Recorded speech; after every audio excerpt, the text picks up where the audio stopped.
এরকম অনেককেই দেখছি আর কি। তো যাই হোক, সবাইকে আরেকবার শুভকামনা জানাচ্ছি। আমরা ক্লাসটি শুরু করে দেই। আজকের ক্লাসটি খুবই ইম্পর্টেন্ট হবে, এটা আমি আগেই বলেছি। কারণ কারণ হলো যে তথ্যগুলো আজকে আমরা পড়াবো সেগুলো নার্সিং পরীক্ষার সাথে খুবই সামঞ্জস্যপূর্ণ। প্রথমে আমরা পড়ব হু। আচ্ছা, প্রথমে আমরা হু পড়ব, ওয়ার্ল্ড হেলথ অর্গানাইজেশন। ঠিক আছে, প্রথমে আমরা পড়ব হু। ওকে, আচ্ছা, প্রথমে আমরা যে জিনিসটি পড়ব সেটি হচ্ছে যে WHO। এটির এটির অ্যাব্রিভিয়েশনটা, পূর্ণ রূপটা জানা দরকার সবার, কারণ এটা পরীক্ষায় হুবহু চলে আসবে। ওয়ার্ল্ড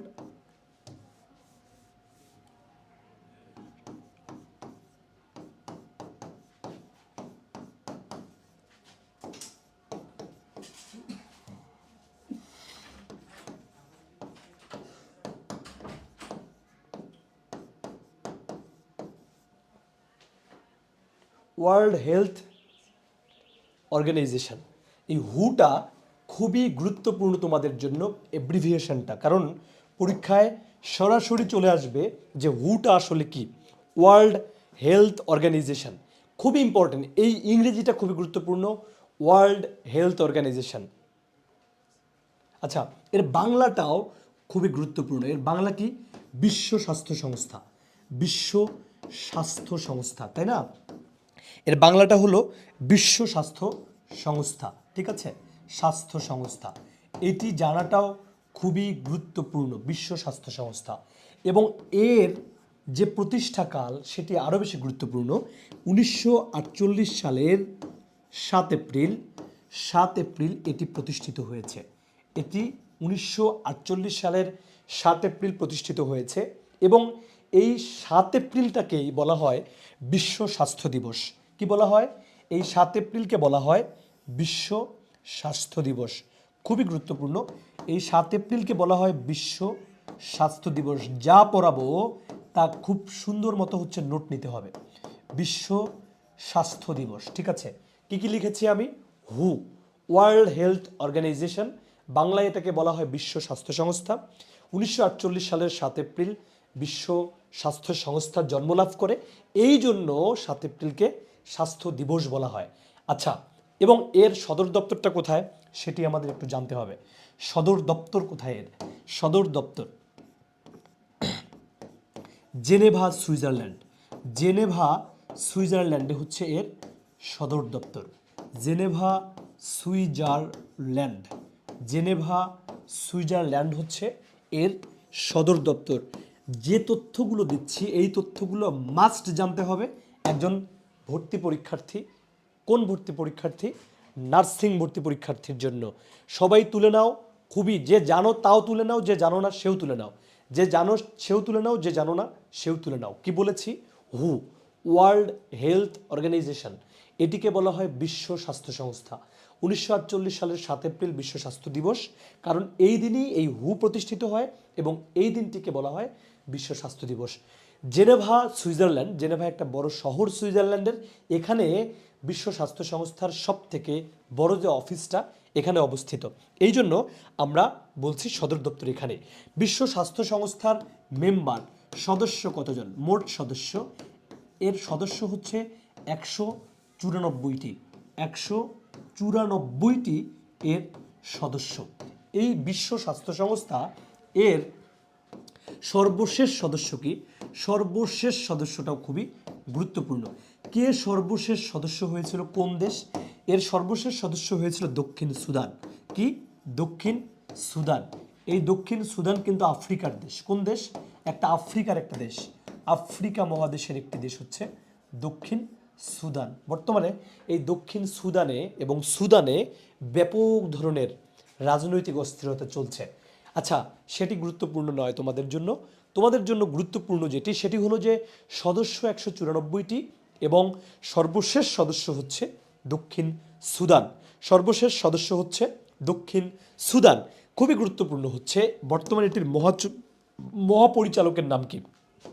বর্তমান মহাপরিচালক, বর্তমান এই সংস্থাটির মহাপরিচালক কে? তার নাম কি? মহাপরিচালক। ওনার নাম বর্তমান মহাপরিচালক হচ্ছে তেদ্রেস আদনম। কি নাম? Tedros Adhanom. কি নাম? তেদ্রস আদনম। তেদ্রস আদনম। বর্তমানে এই সংস্থাটির যিনি প্রধান তিনি হচ্ছেন তেদ্রস আদনম। কি নাম? Tedros Adhanom, sorry Adhanom. Tedros Adhanom খুবই গুরুত্বপূর্ণ। তেদ্রস আধনমকে জানা খুবই গুরুত্বপূর্ণ। এই নামটা মনে রাখা যে বিশ্ব স্বাস্থ্য সংস্থার বর্তমান যিনি প্রধান, বর্তমান যিনি মহাপরিচালক, তার নাম কি? তার নাম হলো তেদ্রস আধনম। তার নাম হলো তেদ্রস আধনম। দেখো তো সবাই তুলতে পারছো কিনা এবং আমার কথা স্পষ্ট বোঝা যাচ্ছে কিনা। 194টি, এটি কিন্তু 198, আবার ভুলে কেউ লিখো না, এটি হচ্ছে 194টি। ঠিক আছে? তোমরা জানো বিশ্ব স্বাস্থ্য সংস্থার সদস্য যদি 194টি হয়, আমরা কিন্তু এর আগে জানি বা সবাই জানো সেটা কি, জাতিসংঘের বর্তমান মোট সদস্য কিন্তু 193টি। জাতিসংঘের মোট সদস্য কিন্তু 193টি। যারাই ফ্রি ক্লাস করছো দয়া করে সবাই পুরো লেখাগুলো মানে পুরো ক্লাসটি নোট করে ফেলো, তাতে করে তোমাদের জন্য সুবিধা হবে। আমি বলছি কি, এই ক্লাসটি সবাই শেয়ার করে দাও। আমাদের এত স্টুডেন্ট, যদি আমার ক্লাস তোমাদের ভালো লেগে থাকে তাহলে ক্লাসটি অবশ্যই তোমরা শেয়ার করে দিবা। ওকে, এখানে একটা জিনিস তোমরা দেখো, এই যে তেদ্রস আধনমের কথা আমরা জানলাম। তেদ্রস আধনম, ঠিক আছে? এই তেদ্রস আধনম তিনি ইথিওপিয়ার নাগরিক। কোন দেশের নাগরিক যদি বলে, তেদ্রস আধনম কোন দেশের নাগরিক? ইনি হচ্ছেন ইথিওপিয়ার নাগরিক। ইথিওপিয়ার নাগরিক। কোন দেশের নাগরিক? ইথিওপিয়ার নাগরিক। ইথিওপিয়ার নাগরিক। ইথিওপিয়া একটা দেশের নাম। ইথিওপিয়ার কি? ইনি ইথিওপিয়ার নাগরিক। তেদ্রস আধনম হচ্ছে ইথিওপিয়ার নাগরিক। তেদ্রস আধনম হচ্ছে ইথিওপিয়ার নাগরিক এবং ইনি নবম মহাপরিচালক। মিল আছে একটা জায়গায়, নবম। দেখো ইনি হচ্ছেন নবম মহাপরিচালক। কার সাথে মিল আছে? জাতিসংঘের বর্তমান যিনি মহাসচিব তার নাম হলো কি নাম? তার নাম হলো যে অ্যান্তোনিও গুতেরেস। তিনিও নবম, ইনিও নবম। ঠিক আছে? নবম মহাসচিব। নবম মহাসচিব। ইনি মহাপরিচালক, এনাকে বলা হয় মহাপরিচালক, নবম মহাপরিচালক। আর জাতিসংঘের যিনি প্রধান তাকে বলা হয় মহাসচিব। মহাপরিচালক। মহাপরিচালক। তাহলে আমরা খুবই গুরুত্বপূর্ণ কিছু তথ্য জেনেছি। সেটি কি? সেটি হলো ওয়ার্ল্ড হেলথ অর্গানাইজেশন। এটি বিশ্ব স্বাস্থ্য সংস্থা নামে পরিচিত। 1948 সালের 7 এপ্রিল এটি প্রতিষ্ঠিত হয় এবং এই জন্য ওই দিনটাকে 7 এপ্রিলকে বিশ্ব স্বাস্থ্য দিবস বলা হয়। সদর দপ্তর হচ্ছে জেনেভা, সুইজারল্যান্ডের একটা শহর। এবং এরপরে কিছু তথ্য লিখেছি। মোট সদস্য 194টি, আর জাতিসংঘের সদস্য মোট সদস্য 193টি, তার থেকে এক বেশি এখানে। সর্বশেষ সদস্য কোনটি? দক্ষিণ সুদান, যেটি আফ্রিকা মহাদেশের একটি দেশ। বর্তমান মহাপরিচালকের নাম কি? তেদ্রস আধনম, যার বাড়ি ইথিওপিয়াতে, এবং উনি নবম মহাপরিচালক। এবার এটার সাথে আমাদের বাংলাদেশের একটু সম্পর্ক আমরা এবার একটু জানার ট্রাই করব। বাংলাদেশের একটু সম্পর্ক আমরা জানার ট্রাই করব। সেটি কি? যেমন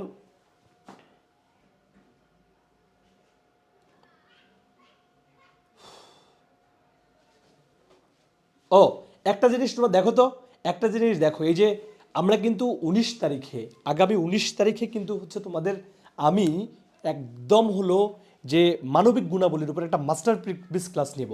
যারা ওই ক্লাসটি দেখবে তাদের একদম মানবিক গুণাবলীর উপর একটা খুবই ফকফকা ধারণা হবে, ফকফকা। ঠিক আছে?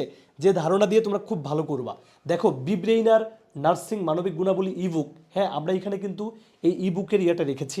তোমরা আমি হচ্ছে তোমাদেরকে একটা দিব কিছুক্ষণ পরেই, একটা লিঙ্ক শেয়ার করব আমরা এখানে, যে ওই লিঙ্কটা যদি গিয়ে তোমরা যদি রেজিস্ট্রেশন করো তাহলে সবার কাছে আমাদের হচ্ছে যে এই ইবুকটি মানবিক গুণাবলীর সেটি চলে যাবে। এটা সবার জন্য ফ্রি থাকবে, সেটি একটু পরে আমি জানাবো আর কি। আচ্ছা, একটা জিনিস দেখো, শিওর সাকসেস, আমাদের এই শিওর সাকসেস কোর্সে কিন্তু ভর্তি চলছে, সেটি এখনও হচ্ছে আমাদের চলমান। এই কোর্সে অনেক কিছুই থাকছে, অলরেডি ভর্তি হয়েছে তোমরা।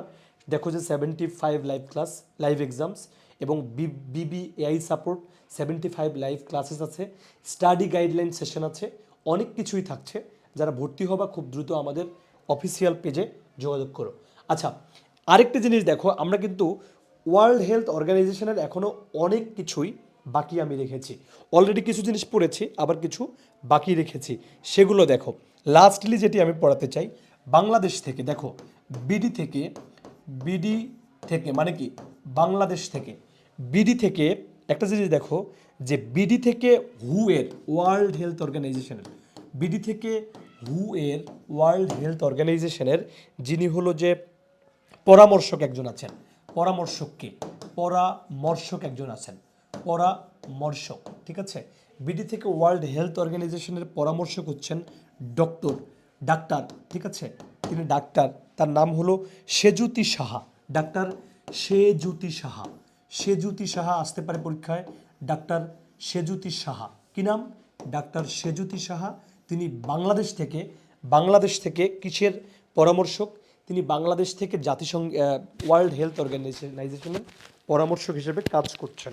সো এই তথ্যটি কিন্তু খুবই গুরুত্বপূর্ণ, ঠিক আছে, এটা একটু লিখে নাও, যে বিডি থেকে হু এর পরামর্শক হলেন ডাক্তার সেজুতি সাহা, কি নাম, ডাক্তার সেজুতি সাহা। তোমরা কি সবাই লিখতে পারছো? আমি যা যা পড়াচ্ছি তোমরা কি হচ্ছে সব নিতে পারছো, বলতেছো, মানে বুঝতে পারছো কিনা, এবং ক্লাসটা তোমাদের কাছে বোধগম্য হচ্ছে কিনা বলো তো, একটু কমেন্টে জানাও। জেরিন একটা লিখেছে ওকে ভাইয়া, আর কেউ কমেন্টে একটু জানাও আমি যা পড়াচ্ছি তোমাদের বোধগম্য হচ্ছে কিনা। সেজুতি সাহা রাইট, রাফিয়া জাহান বলেছে সেজুতি সাহা, আফরিন জাহান লিমা বলেছে জি, নুসরাত তুষি বলেছে জি, থ্যাংক ইউ সো মাচ আমাকে রেসপন্স করবার জন্য। আচ্ছা, তারপরে দেখো আমি যে জিনিসটা এবার দিতে চাই সেটি দেখো। তাহলে আমরা মোটামুটি এই ওয়ার্ল্ড হেলথ অর্গানাইজেশন সম্বন্ধে একটা ধারণা আমরা কিন্তু ইতিমধ্যে নিয়ে ফেললাম, ঠিক আছে, ওয়ার্ল্ড হেলথ অর্গানাইজেশন সম্বন্ধে। আমি আরও কিছু তথ্য তোমাদেরকে দিব এবার, যেগুলো তোমাদের জন্য বেশি গুরুত্বপূর্ণ। দেখো,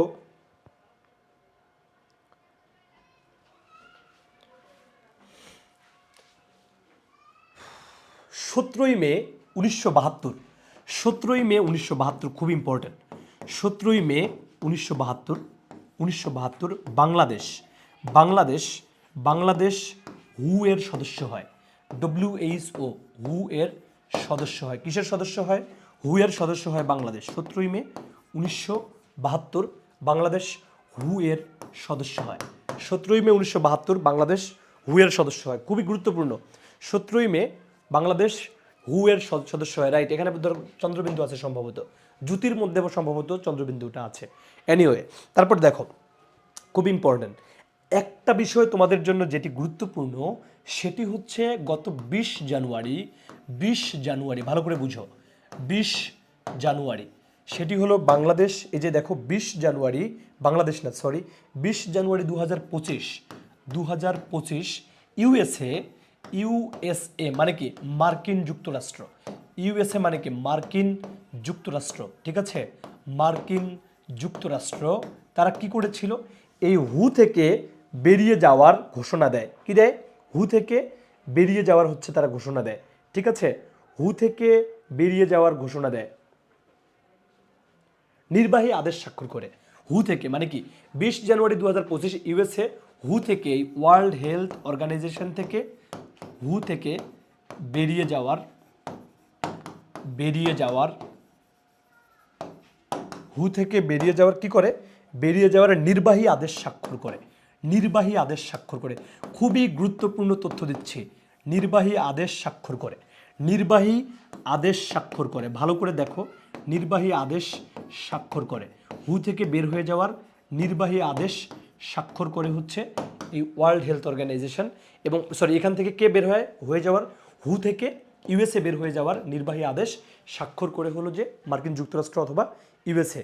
আরেকটা জিনিস দেখো, 20 জানুয়ারি, এই যে আসতেছে 20 জানুয়ারি এখনো আসে নাই, 20 জানুয়ারি 2026 যুক্তরাষ্ট্র, 2026 ইউএসএ হু থেকে বের হবে, কি থেকে বের হবে, ইউএসএ কমা, এই দেখো ইউএসএ মানে কি মার্কিন যুক্তরাষ্ট্র, হু থেকে বের হয়ে যাবে, হু থেকে বের হবে, হু থেকে বের হবে, ঠিক আছে, বের হয়ে যাবে, খুবই ইম্পর্টেন্ট। আচ্ছা, রেজিস্ট্রেশন কেমনে করবা সেটা নিয়ে আমরা কথা বলবো, সমস্যা নেই, আগে আমার তথ্যগুলো আগে বোঝার ট্রাই করো।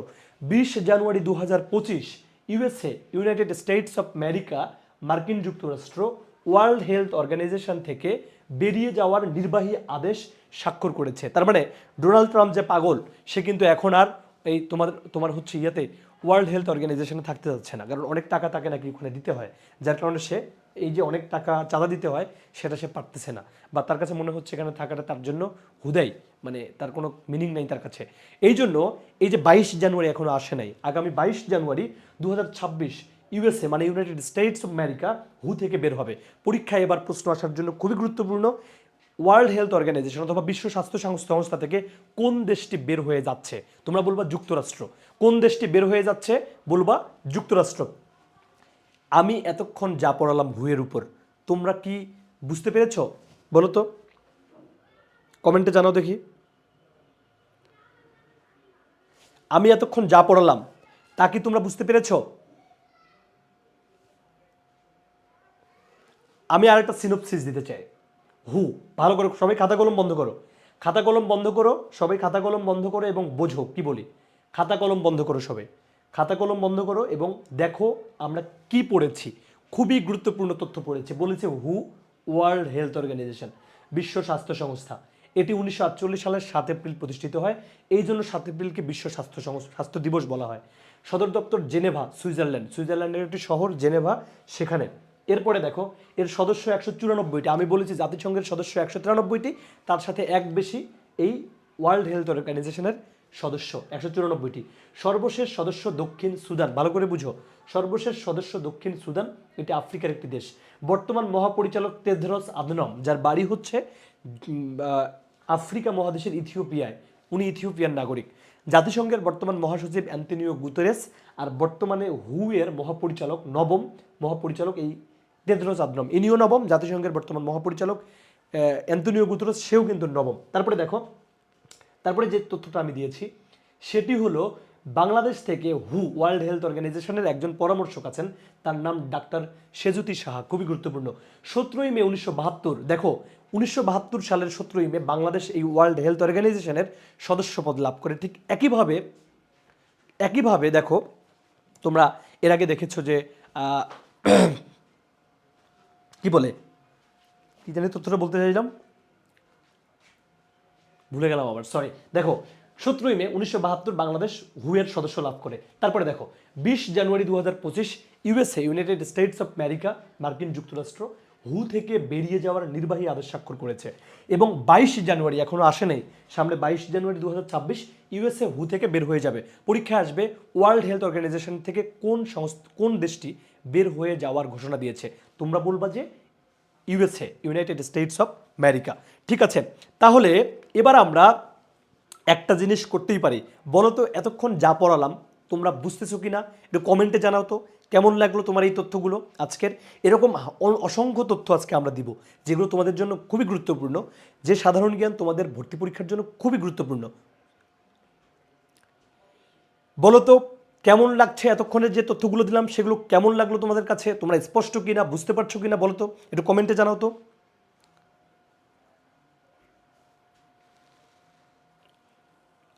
নাজমুন নাহার, সে বলেছে যে জি ভাইয়া বুঝতে পারছি, জি বুঝতে পারছি, বুঝতে পারছি। অনেকেই বলতেছে যে বুঝতে পারছি।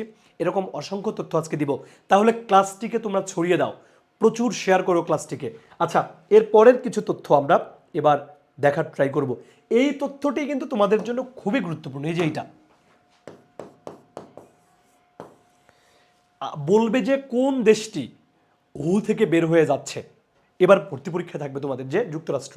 ওকে, এরপরে দেখো, ওকে এখানে দেখো যে আমরা হচ্ছে সেক্রেট সাজেশন কোর্সের কথা বলছি, এক্সাম ব্যাচ 2026 বিব্রেইনার নার্সিং। আমাদের সকল ধরনের সার্ভিস চলমান রয়েছে। তোমরা অবশ্যই আমাদের ফেসবুক পেজে নক করো এবং আমাদের যারা দায়িত্বরত আছে তোমরা তাদের সাথে যোগাযোগ করো, তারা তোমাদেরকে খুব সুন্দর সমাধান দেবেন। এবং বাংলাদেশের সবথেকে উৎকৃষ্ট প্ল্যাটফর্ম নার্সিং শিক্ষার বিব্রেইনার তোমাদের সবসময় পাশে থাকবে। দেখো এবার আমি যে জিনিসটা তোমাদেরকে দেখাতে চাই সেটি খুবই গুরুত্বপূর্ণ হতে চলছে। এবার আমরা সেই জায়গায় যাব। আমরা এবার পড়ব ইউনেস্কো সম্বন্ধে। ইউনেস্কো খুবই ইম্পর্টেন্ট একটা জায়গা। ইউনেস্কো খুবই গুরুত্বপূর্ণ। দেখো ইউনেস্কো, ইউএন ইএসসিও, ইউনেস্কো। আচ্ছা, এটাকে কি বলা হয়? এটি হচ্ছে জাতিসংঘের, খুবই গুরুত্বপূর্ণ এই টপিকটাও খুবই গুরুত্বপূর্ণ। জাতিসংঘের, ইউনেস্কো কি?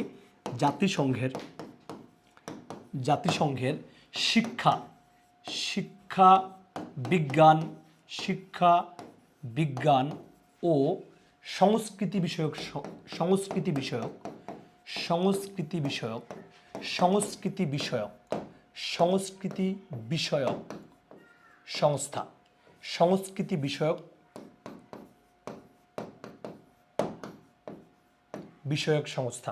সংস্কৃতি বিষয়ক সংস্থা।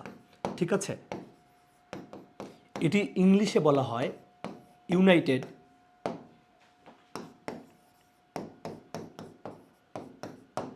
ইউনাইটেড নেশন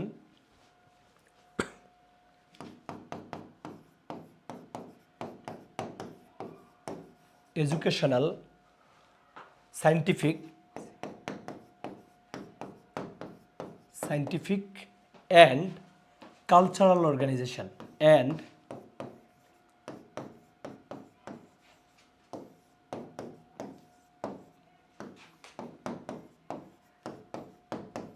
খুবই গুরুত্বপূর্ণ। দেখো কি বলেছি, ইউনেস্কো তোমাদের জন্য খুবই গুরুত্বপূর্ণ। ইউনেস্কো কি? ইউনাইটেড নেশন, এখানে এস দিই না, okay, United Nations educational scientific and cultural Organization বাংলাটা কি? জাতিসংঘের শিক্ষা বিজ্ঞান ও সংস্কৃতি বিষয়ক সংস্থা। এই বাংলাটাকে মনে রাখা খুবই গুরুত্বপূর্ণ। তোমরা আমাকে বলো তো ইউনেস্কোর সদর দপ্তর কোথায়? দেখি কমেন্টে কেউ জানাতে পারো কিনা। বলো তো ইউনেস্কোর সদর দপ্তর কোথায়? দেখি কেউ কমেন্ট করে জানাতে পারে কিনা। কই পোলাপেন কমেন্ট করছে না কেন যে ইউনেস্কোর সদর দপ্তর কোথায়? 194 কি চেয়েছি আমি বলছি ইউনেস্কোর সদর দপ্তর কোথায়? কেউ বলতে পারছো না? একটা ছেলে যদি নাম বলে তাহলে তো হচ্ছে আমি তাকে বলে ফেলি যে তুমি বলছো, তাই না? একজন জান্নাতুল ফেরদৌস সুরাইয়া বলছেন নিউ ইয়র্কে, আর আফরিন জাহান জেনেভা। নিউ ইয়র্কে বলেছে কেউ, কেউ বলেছে জেনেভা। আচ্ছা বলো তো দেখি কে কোথায় বলছে। প্যারিসে বলেছে একজন, রমজান খান।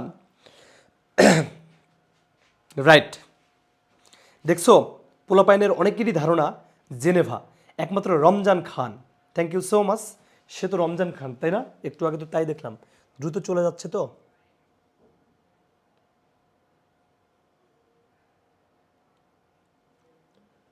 ওকে, হ্যাঁ রমজান খান, সে ঠিকই বলেছে। এটি হচ্ছে ফ্রান্সের প্যারিসে অবস্থিত। ইউনেস্কোর সদর দপ্তর হচ্ছে ফ্রান্সের প্যারিসে অবস্থিত। ভালো করে বুঝো, খুবই গুরুত্বপূর্ণ এই তথ্যটা, খুবই গুরুত্বপূর্ণ। সদর দপ্তরটা কোথায়? ইউনেস্কোর সদর দপ্তর হচ্ছে প্যারিসের ফ্রান্সে। দেখো সদর দপ্তর কোথায়? এটা সদর দপ্তর কার সদর দপ্তর? ইউনেস্কোর সদর দপ্তর হচ্ছে ফ্রান্সের প্যারিস একটি শহরের নাম, জানো? Paris, France. খুবই গুরুত্বপূর্ণ। এটা এত গুরুত্বপূর্ণ তোমাদের পরীক্ষায় চলে আসতে পারে। ফ্রান্স, প্যারিস, ঠিক আছে? Paris, France. ইউনেস্কোর সদর দপ্তর কোথায়? প্যারিস, ফ্রান্স, ঠিক আছে? খুবই গুরুত্বপূর্ণ প্যারিস, ফ্রান্স।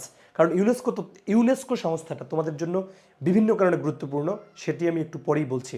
16 নভেম্বর 1945 সালে 16 নভেম্বর দেখো 16 নভেম্বর 1945 এটি প্রতিষ্ঠিত হয় 16 নভেম্বর 1945 প্রতিষ্ঠিত হয় হচ্ছে এই ইউনেস্কো। কি হয়? ইউনেস্কো প্রতিষ্ঠিত হয় 16 নভেম্বর 1945 সালে ইউনেস্কো প্রতিষ্ঠিত হয়। এবং এখানে দেখো এরও সদস্য কিন্তু 194টা। তাহলে আমরা মনে রাখবো কার মতো করে? সদস্য 194টা। আমি একটু আগে বললাম যে ওয়ার্ল্ড হেলথ অর্গানাইজেশনের সদস্য 194টা, এই ইউনেস্কোর সদস্যও কিন্তু 194টা। খুবই গুরুত্বপূর্ণ কিন্তু, বুঝছো? দেখো বিডি এর সদস্য হয় 27 অক্টোবর 1972। 27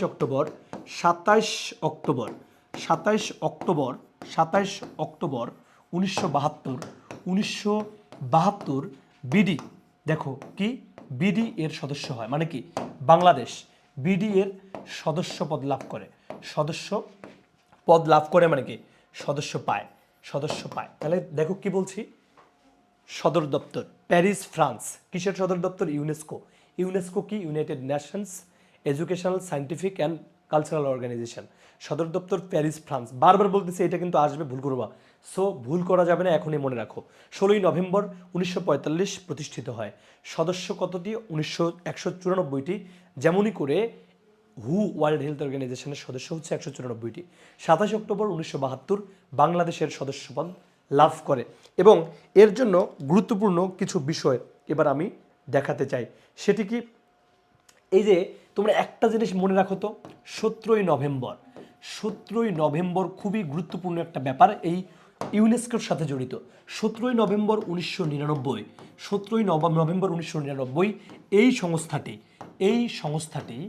এই সংস্থাটি বাংলা ভাষাকে, কোন ভাষাকে, এই সংস্থাটি বাংলা ভাষাকে কি করেছে বলতো, আন্তর্জাতিক মাতৃভাষার স্বীকৃতি দিয়েছে,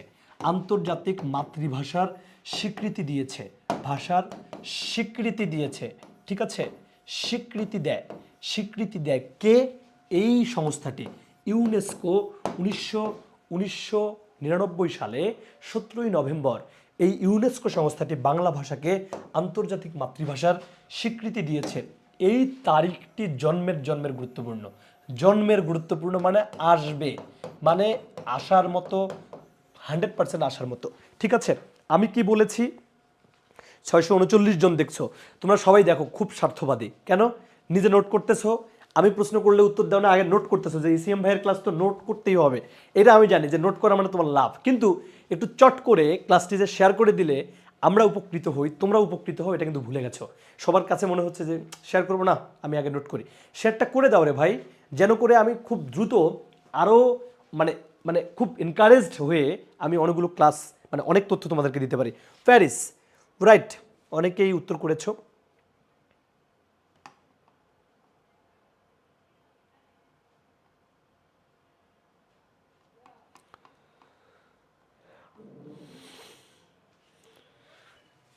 ঠিক আছে, এই তথ্যটি খুবই গুরুত্বপূর্ণ কিন্তু, যে 17ই নভেম্বর 1999 এই সংস্থাটি বাংলা ভাষাকে আন্তর্জাতিক মাতৃভাষার স্বীকৃতি দিয়েছিল। ভাইয়ারা বোনেরা সবাই শোনেন, এবার খুবই গুরুত্বপূর্ণ একটা জিনিস, এবার আমি আপনাদের সামনে সেই জিনিসগুলো নিয়ে হাজির হচ্ছে। কি সেই জিনিসগুলো, ওই জিনিসগুলো গুরুত্বপূর্ণ। এই সংস্থাটি লেখো, যে এই সংস্থাটি লেখো কি, এই সংস্থাটি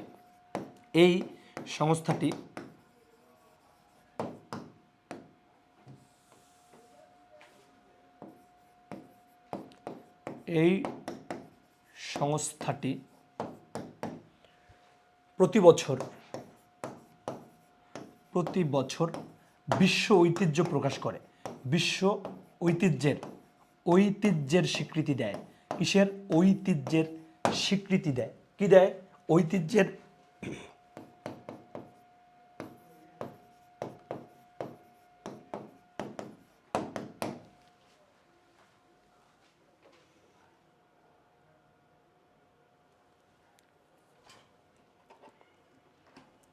ওকে, ভালো করে বুঝো ভাই, কি কি স্বীকৃতি দেয়, এবার আমরা সেটা দেখব। এরা ইতোমধ্যে সোমপুর বিহার, তোমরা জানো যে বাংলাদেশে, এখানে দেখো সোমপুর বিহার, ইতোমধ্যে এরা অনেকগুলো স্বীকৃতি বাংলাদেশে দিয়েছে। 1 নম্বর হলো সোমপুর বিহার, কি দেখো 3টা জায়গাকে স্বীকৃতি দিয়েছে। সোমপুর বিহার, ভালো করে বুঝো, সোমপুর বিহার। এই সোমপুর বিহারের আরেক নাম হলো পাহাড়পুর বৌদ্ধবিহার, পাহাড়পুর বৌদ্ধবিহার, ঠিক আছে। এই পাহাড়পুর বৌদ্ধবিহারটি কিন্তু নওগাঁয় অবস্থিত। কোথায়, নওগাঁয়। পাহাড়পুর বৌদ্ধবিহার, এটি নওগাঁ জেলায় অবস্থিত, তাই না, নওগাঁয় অবস্থিত। আচ্ছা, এটি কিন্তু বানিয়েছিল ধর্মপাল এটি প্রতিষ্ঠা করে, তাই না, এই জায়গাটিকে প্রতিষ্ঠা করে, ধর্মপাল এটা প্রতিষ্ঠা করে, তাই না। এই জায়গাটিকে তারা কি দিয়েছে? ঐতিহ্যের প্রাকৃতিক, তারা হচ্ছে স্থাপত্যের মর্যাদা দিয়েছে, মানে ঐতিহাসিক স্থাপত্যের কথা বলেছে 1985 সালে। এটি 1985 সালে 1985 সালে ইউনেস্কো কি ইউনেস্কো ইউনেস্কো কি করে বলতো? ইউনেস্কো বিশ্ব ঐতিহাসিক স্থাপনার কথা বলে, ঐতিহাসিক স্থাপনার কথা বলে, বিশ্ব লেখার দরকার নেই, ঐতিহাসিক স্থাপনার স্বীকৃতি দেয়। কিসের স্বীকৃতি দেয়? ঐতিহাসিক স্থাপনার স্বীকৃতি দেয়, ঐতিহাসিক স্থাপনার স্বীকৃতি দেয়, স্থাপনার স্বীকৃতি দেয়, স্থাপনার স্বীকৃতি দেয়, ঐতিহাসিক স্থাপনার স্বীকৃতি দেয়, ঐতিহাসিক স্থাপনার স্বীকৃতি দেয়। পোলাপাইন কতজন? 638 জন দেখছে, অথচ ক্লাসটাকে শেয়ার করার দরকার, করে না কেন? এই ক্লাসটিকে শেয়ার করে দাও, ক্লাসটিকে শেয়ার করে দাও। দেখো আমি বলছি কি, সোমপুর বিহার, পাহাড়পুর বৌদ্ধবিহার, নওগাঁ, ধর্মপাল প্রতিষ্ঠা করে এটি, হ্যাঁ। এবং তোমরা জানো এই ধর্মপাল পাল বংশের সবথেকে উৎকৃষ্ট বা সর্বোৎকৃষ্ট শাসক। 1985 সালে ইউনেস্কো ঐতিহাসিক স্থাপনার, এটা কিন্তু স্থাপনার স্বীকৃতি দেয় এই সোমপুর বিহারকে। 2 নম্বরে আরেকটি জিনিস হয়, 2 নম্বরে আরেকটি, তাহলে কি এটা 1985 সালে স্বীকৃতি দিয়েছে? কত সালে? 1985 সালে স্বীকৃতি দিয়েছে। আচ্ছা, তাহলে 2 নম্বর যেটি হয়,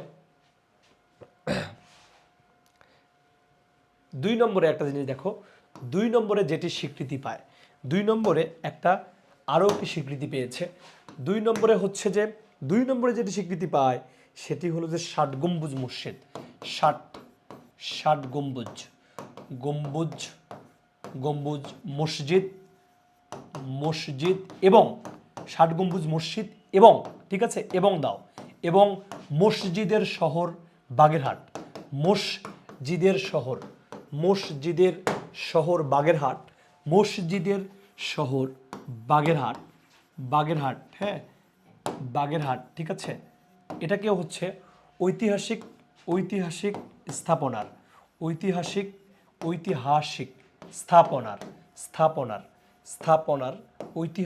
স্থাপনার স্বীকৃতি দেয় কে?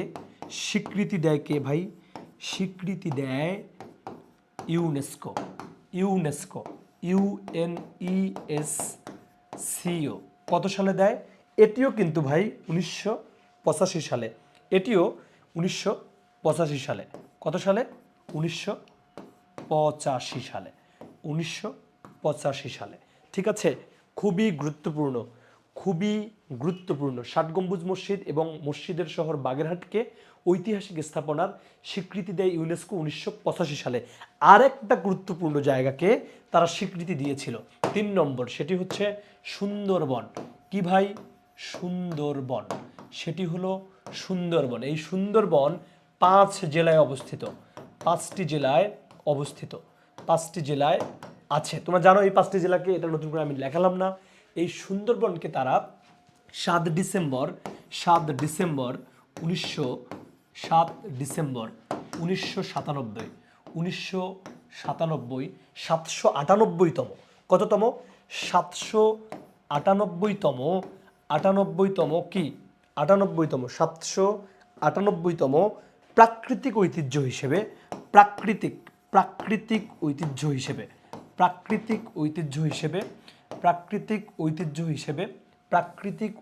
হিসেবে কি করে বলো তো? ঐতিহ্য হিসেবে স্বীকৃতি দেয়, প্রাকৃতিক ঐতিহ্য হিসেবে স্বীকৃতি দেয়। দেখি পোলাপাইন কই?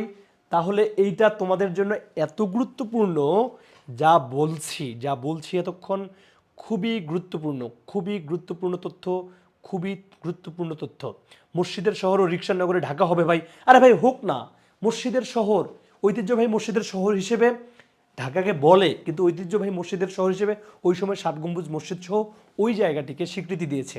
এবার তুমি মেডিকেলের প্রশ্ন দেখো ভাইয়া, ঠিক আছে। মসজিদের শহর ঢাকা, ঠিক আছে, স্বীকৃতির একটা ব্যাপার আছে, মসজিদের শহর ঢাকা, এতে কোনো সমস্যা নেই। তোমাকে মসজিদের শহর হিসেবে, ঐতিহ্যবাহী মসজিদের শহর 7 গম্বুজ মসজিদ সহ কি দিয়েছে? 7 গম্বুজ মসজিদকে সহ হচ্ছে যে ওই সময় স্থাপনার একটা মানে ওখানে কয়েকটা স্থাপিত মানে আরও কিছু স্থাপিত কিছু ঐতিহাসিক মসজিদ রয়েছে, সেটাকে সহ দিয়েছিল আর কি। ঠিক আছে, ফাইন। তাহলে দেখো, যা পড়িয়েছি তা কি তোমরা তুলতে পেরেছো? মসজিদের শহর ঢাকা, এতে কোনো সন্দেহ নেই। যা বলছি তা কি তুলতে পেরেছো? মসজিদের শহর ঢাকা, এটা ঠিক আছে, কোনো সমস্যা নেই। কিন্তু ওই সময় ৬০ গম্বুজ মসজিদ সহ ওই বাগেরহাটে আরও কিছু মানে ঐতিহ্যবাহী মসজিদ আছে, সেটাকে কি দিয়েছিল, মানে মসজিদের নগরী বা শহর এরকম করে একটা কি দিয়েছিল তারা, ইউনেস্কো একটা স্বীকৃতি দিয়েছিল। ঢাকাকে দেয়নি, ঢাকাকে বলেনি যে মসজিদের শহর। মসজিদের শহর তো ঢাকা, সেটা আলাদা একটা প্রসঙ্গ, কোনো সমস্যা নেই।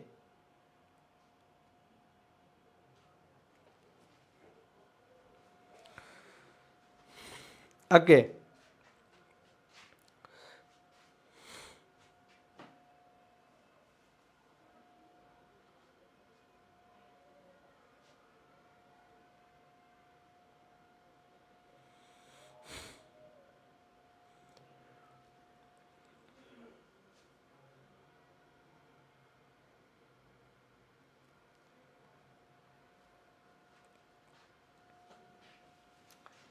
সবাইকে যা পড়ালাম বুঝতে পেরেছো? শোনো, বাগেরহাটকে ইউনেস্কো ১৯৮৫ সালে ঐতিহাসিক মসজিদের শহর হিসেবে বিশ্ব সাংস্কৃতিক ঐতিহ্যের স্বীকৃতি দিয়েছিল। ঐতিহাসিক মসজিদের শহর, বুঝতে পারছো? আর মসজিদের শহর ঢাকা। ঐতিহাসিক মসজিদের শহর কেন?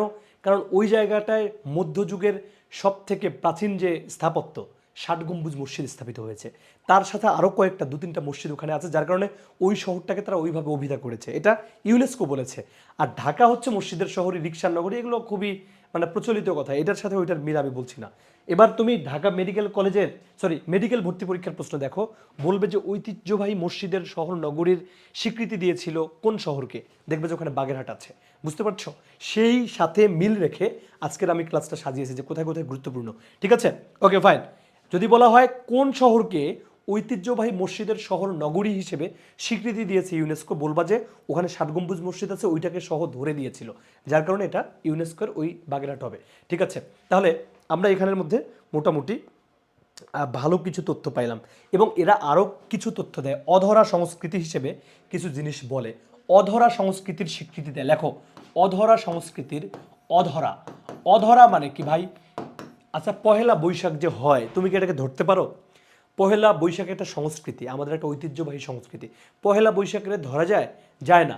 এইটাকে বলা হয় অধরা সংস্কৃতি। অধরা সংস্কৃতির স্বীকৃতি দেয় ইউনেস্কো। লেখো যে অধরা সংস্কৃতির স্বীকৃতি দেয় ইউনেস্কো। কে দেয়? স্বীকৃতি দেয়, অধরা সংস্কৃতির স্বীকৃতি দেয় ইউনেস্কো। ইউনেস্কো, ইউনেস্কো খুবই ইম্পর্টেন্ট। অধরা সংস্কৃতির স্বীকৃতি দেয় ইউনেস্কো। বাউল গান, এই বাউল গান এবার কেন আসতে পারে জানো? কারণ বাউল গান নিয়ে এবার বেশ বিতর্ক হয়েছিল। মানিকগঞ্জে একজন বাউল শিল্পী ধরা পড়ল, মানে তাকে জেলে নেওয়া হলো ধর্মীয় ইস্যুতে কথা বলার কারণে। তো বাউল গানকে 2008 সালে অধরা সংস্কৃতির স্বীকৃতি দিয়েছিল এই ইউনেস্কো। 2008 সালে এই যে অধরা সংস্কৃতির স্বীকৃতি দেয়, কি দেয়? স্বীকৃতি দেয়। 2008 সালে বাউল গানকে অধরা সংস্কৃতির স্বীকৃতি দেয়, বাংলাদেশের বাউল গানকে অধরা সংস্কৃতির স্বীকৃতি দেয় ইউনেস্কো। আর জামদানি শাড়িকে, শোনো, জামদানি শাড়ির জিআই পণ্য, প্রথম জিআই পণ্য, ঠিক আছে, কিন্তু আমি এখন জিআই পণ্যের কথা বলছি না। এই জামদানি শাড়িকেও একটা অধরা সংস্কৃতির স্বীকৃতি দিয়েছে এই ইউনেস্কো। কত সালে? 2013 সালে।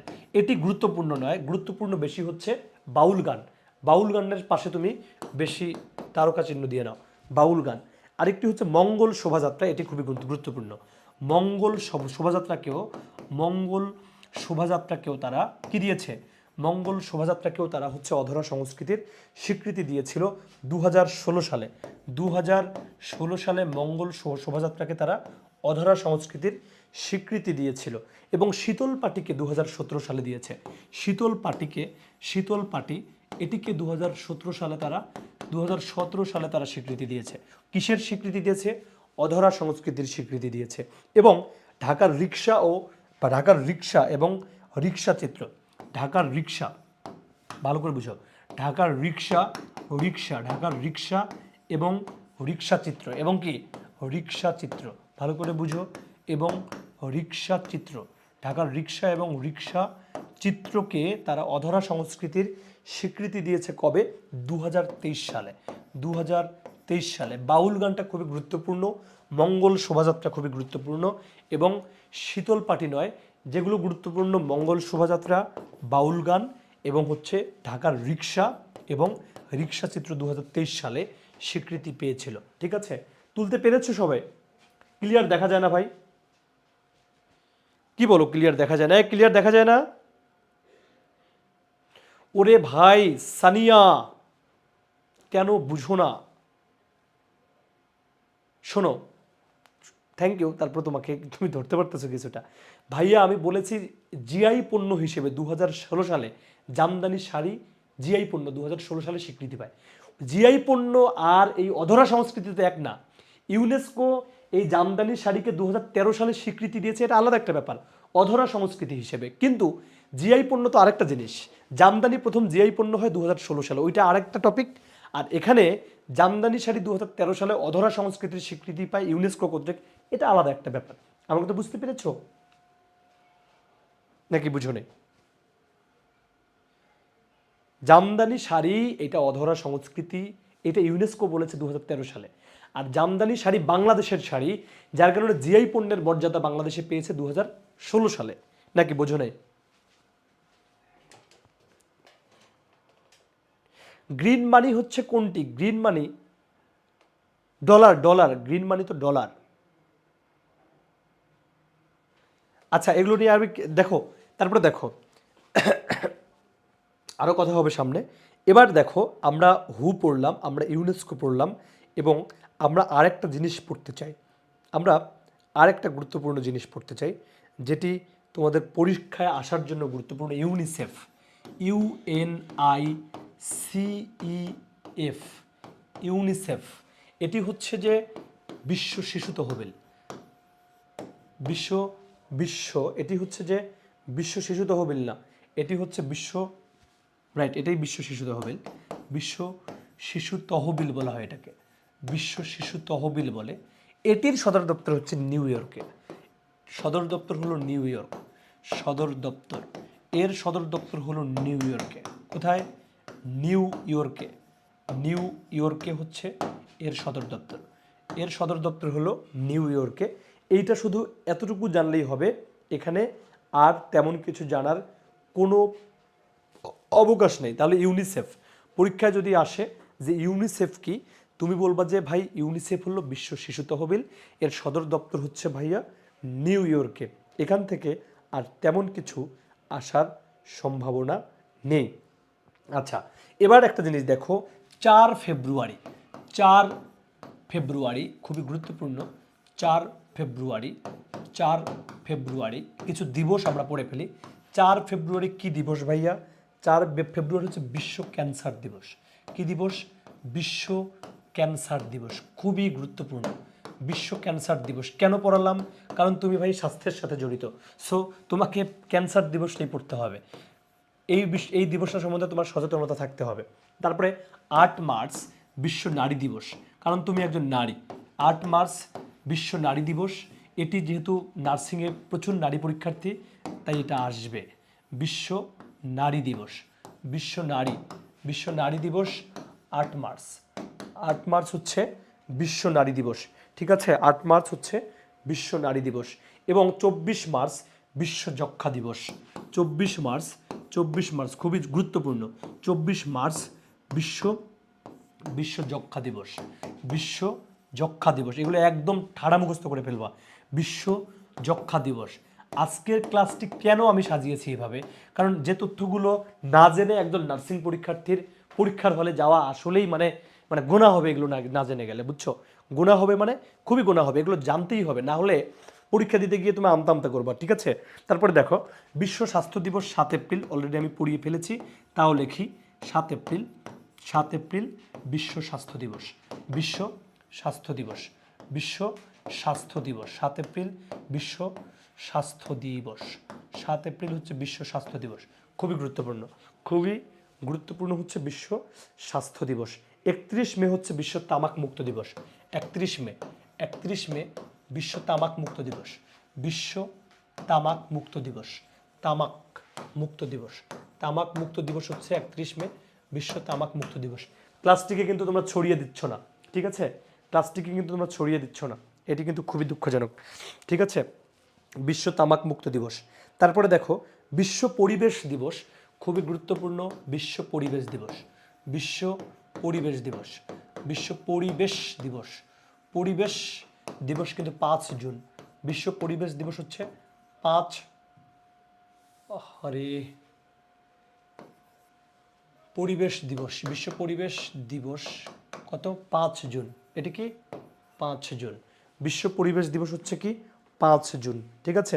তারপরে আর কিছু তথ্য লেখো, আরও কিছু তথ্য লিখো, সেটি কি, সেটি হচ্ছে যে 1 ডিসেম্বর, 1 ডিসেম্বর হচ্ছে এইডস দিবস, 1 ডিসেম্বর এইডস দিবস, এইডস দিবস, হ্যাঁ 1 ডিসেম্বর হচ্ছে এইডস দিবস, এটাও তোমাদের জন্য খুবই গুরুত্বপূর্ণ। নার্স হবা কিন্তু এই দিবসগুলো তোমাদের ধারণা থাকবে না, সেটা কিন্তু হতে পারে না, ঠিক আছে। যেমন তোমাদের দেখো যে এই এই এই তথ্যগুলো কিন্তু তোমাদের জন্য খুবই গুরুত্বপূর্ণ। দেখো বিশ্ব প্রতিবন্ধী দিবস 3 ডিসেম্বর, 3 ডিসেম্বর বিশ্ব প্রতিবন্ধী দিবস, 3 ডিসেম্বর বিশ্ব প্রতিবন্ধী দিবস, 3 ডিসেম্বর বিশ্ব প্রতিবন্ধী দিবস, প্রতিবন্ধী দিবস, বিশ্ব প্রতিবন্ধী দিবস হচ্ছে 3 ডিসেম্বর বিশ্ব প্রতিবন্ধী দিবস, 3 ডিসেম্বর বিশ্ব প্রতিবন্ধী দিবস। 10 ডিসেম্বর মানবাধিকার দিবস, 10 ডিসেম্বর বিশ্ব মানবাধিকার দিবস, বিশ্ব মানবাধিকার দিবস, বিশ্ব মানবাধিকার বাধিকার দিবস, মানবাধিকার দিবস, 10 ডিসেম্বর বিশ্ব মানবাধিকার দিবস, 10 ডিসেম্বর বিশ্ব মানবাধিকার দিবস। 18 ডিসেম্বর আন্তর্জাতিক অভিবাসী দিবস, 18 ডিসেম্বর, 18 ডিসেম্বর আন্তর্জাতিক অভিবাসী দিবস, আন্তর্জাতিক আন্তর্জাতিক অভিবাসী দিবস, 18 ডিসেম্বর আন্তর্জাতিক অভিবাসী, অভিবাসী, অভিবাসী মানে কি জানো? দেখো যে তুমি যদি এখন যুক্তরাষ্ট্রে যাও আর চিরতরে যদি বাংলাদেশে না আসো, ওখানে যদি বসতি গড়ে তোলো, তাহলে তুমি ওখানকার অভিবাসী, ঠিক আছে, তুমি কিন্তু একদম যুক্তরাষ্ট্রের মেইন নাগরিক না, তুমি অভিবাসী। সো 18 ডিসেম্বর হচ্ছে অভিবাসী দিবস। 23 জুন বিশ্ব শরণার্থী দিবস। আর শরণার্থী কারা? রোহিঙ্গারা হচ্ছে শরণার্থী। 23 জুন, 23 জুন বিশ্ব শরণার্থী দিবস, 23 জুন বিশ্ব শরণার্থী দিবস, 23 জুন বিশ্ব শরণার্থী দিবস, বিশ্ব বিশ্ব শরণার্থী শরণার্থী নার্থী দিবস, বিশ্ব শরণার্থী দিবস হচ্ছে, শরণার্থী দিবস হচ্ছে যে 23 জুন। এই লেখা শেষ। প্রতিবন্ধী দিবস বলেছি 3 ডিসেম্বর, রাইট। ও 23 জুন বিশ্ব শরণার্থী দিবস, 1 ডিসেম্বর এইডস দিবস, 3 ডিসেম্বর বিশ্ব প্রতিবন্ধী দিবস, 10 ডিসেম্বর বিশ্ব মানবাধিকার দিবস, 18 ডিসেম্বর আন্তর্জাতিক অভিবাসী দিবস। কত সুন্দর পড়াশোনা, তাই না? তারপরে দেখো কি 31 মে বিশ্ব তামাক মুক্ত দিবস, 4 ফেব্রুয়ারি বিশ্ব ক্যান্সার দিবস, 8 মার্চ বিশ্ব নারী দিবস, 24 মার্চ বিশ্ব যক্ষ্মা দিবস, 7 এপ্রিল বিশ্ব স্বাস্থ্য দিবস, বিশ্ব পরিবেশ দিবস হচ্ছে 5 জুন। Okay fine. এবার আমরা আরও কিছু তথ্য পড়ার ট্রাই করব, যেগুলো না জেনে ভর্তি পরীক্ষায় বসা একেবারেই অনুচিত হবে, একেবারে কি হবে, অনুচিত হবে। ক্লাসে ক্লাসে আমি ক্লাসে ক্লাসে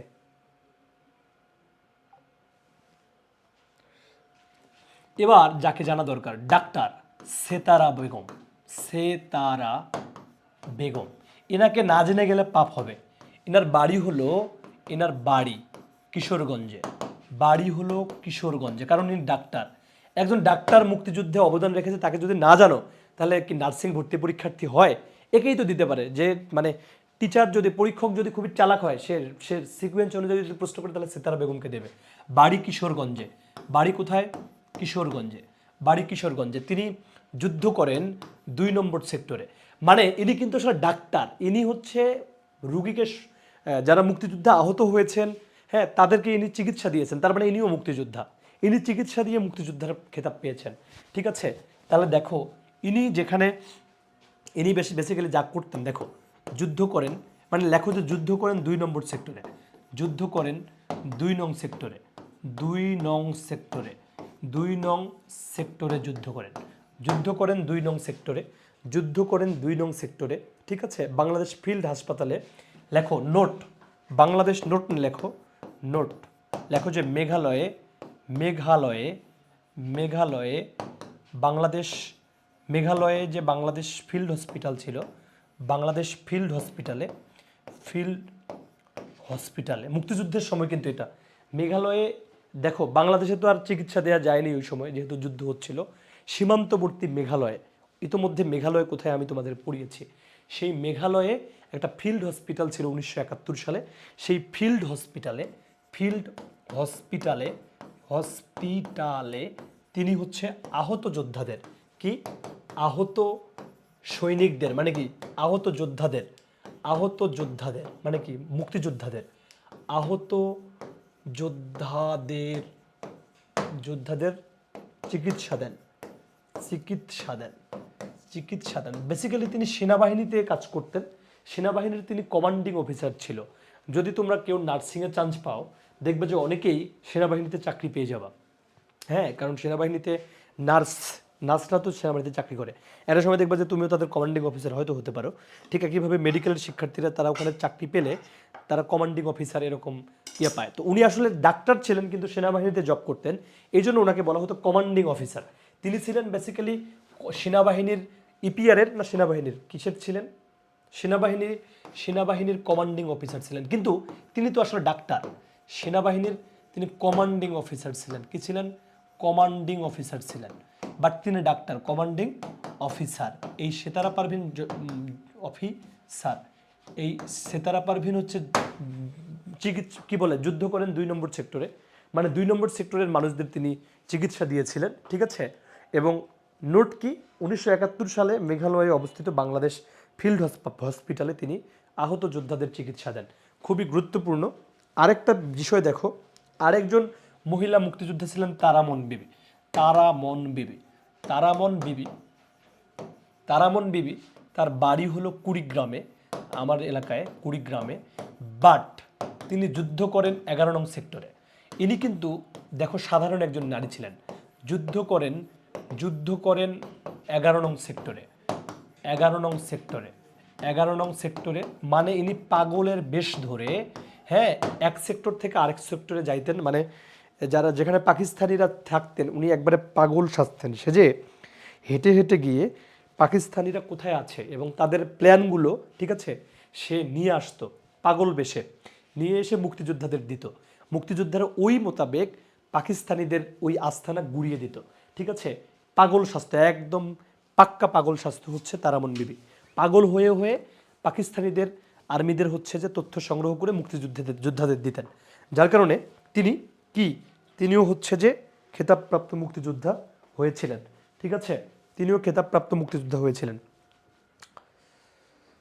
ওকে, তারপরে দেখো, হ্যাঁ, 11 নম্বর সেক্টরে তিনি যুদ্ধ করেন, ঠিক আছে, তিনি 11 নম্বর সেক্টরে যুদ্ধ করেন। তাহলে আরেকজন আছেন কাকন বিবি, আরেকজন হলেন কাকন বিবি, খুবই গুরুত্বপূর্ণ। কাকন বিবি, কেন নারীদের কথা বলতেছি, কারণ তোমরা যেহেতু ম্যাক্সিমাম নারী শিক্ষার্থী, তো এটার গুরুত্ব আছে আর কি। এই কাকন বিবি ইনি 5 নং সেক্টরে যুদ্ধ করেন, 5 নং সেক্টরে যুদ্ধ করেন, 5 নং সেক্টরে যুদ্ধ করেন, ঠিক আছে। ইনি একজন খাসিয়া, ইনি খাসিয়া সম্প্রদায়ের, খাসিয়া সম্প্রদায়ের, খাসিয়া সম্প্রদায়ের কিসের, খাসিয়া সম্প্রদায়ের মানুষ ছিলেন, খাসিয়া সম্প্রদায়ের, ইনি খাসিয়া সম্প্রদায়ের, ঠিক আছে। আচ্ছা, আরেকটি বিষয় দেখো, খাসিয়া সম্প্রদায়ের আরেকটা ব্যাপার হলো যে খুবই গুরুত্বপূর্ণ, ইউকে চিং মারমা, ইউকে চিং মারমা, ইউকে চিং মারমা, ইউকে চিং মারমাকে, এই ভদ্রলোক হলো যে ইপিআর এর একজন সদস্য ছিলেন, ইপিআর এর সদস্য মানে কি ইস্ট পাকিস্তান রাইফেল, ইপিআর এর সদস্য ছিলেন, ইপিআর এর সদস্য ছিলেন, ঠিক আছে। এবং এই ভদ্রলোক যেহেতু ইউকে চিং মারমা একজন উপজাতি,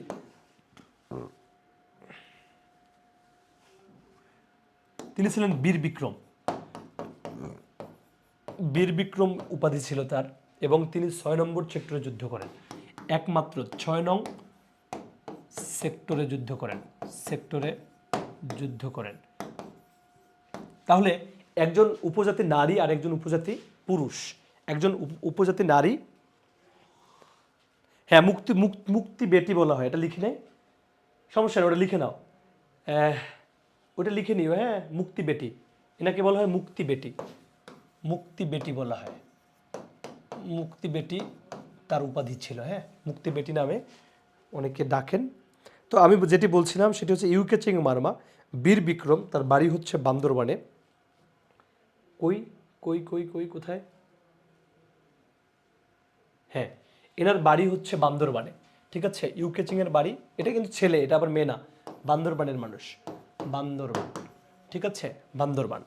আর একটা জিনিস দেখো, সেটা হচ্ছে মেরিনা তাবাসসুম, মেরিনা তাবাসসুম, মেরিনা তাবাসসুম, খুবই গুরুত্বপূর্ণ, মেরিনা তাবাসসুম। এই মেরিনা তাবাসসুমকে, মেরিনা তাবাসসুম প্রথম যুদ্ধ শিশু, প্রথম যুদ্ধ শিশু, এতটুকু জানলেই হবে। প্রথম যুদ্ধ শিশু, যুদ্ধ শিশু কারা? যুদ্ধ শিশু হচ্ছে, তোমরা জানো যে আমাদের হচ্ছে যে মুক্তিযুদ্ধের সময় আমাদের প্রচুর মা, তাদের হচ্ছে সম্ভ্রমহানি হয়েছে পাকিস্তানি আর্মি এবং রাজাকার এদেশের আলবদর আল শামসদের দ্বারা, ঠিক আছে। তো সঙ্গত কারণে অনেক মানে অনাকাঙ্ক্ষিতভাবে তাদের অনেক মায়ের গর্ভাবস্থায় হচ্ছে কিছু সন্তানের জন্ম হয়, তারাই হচ্ছে যে প্রথম মানে যুদ্ধ শিশু। এরকম অসংখ্য যুদ্ধ শিশু বাংলাদেশে আছে। তো এনার তো বয়স এখন অনেক হয়ে গেছে, ইনি মেরিনা তাবাসসুম, ঠিক আছে, মেরিনা তাবাসসুম, ঠিক আছে। প্রথম যুদ্ধ শিশু হচ্ছে মেরিনা তাবাসসুম। তারপরে দেখো আরেকটা জিনিস দেখো এখানের মধ্যে,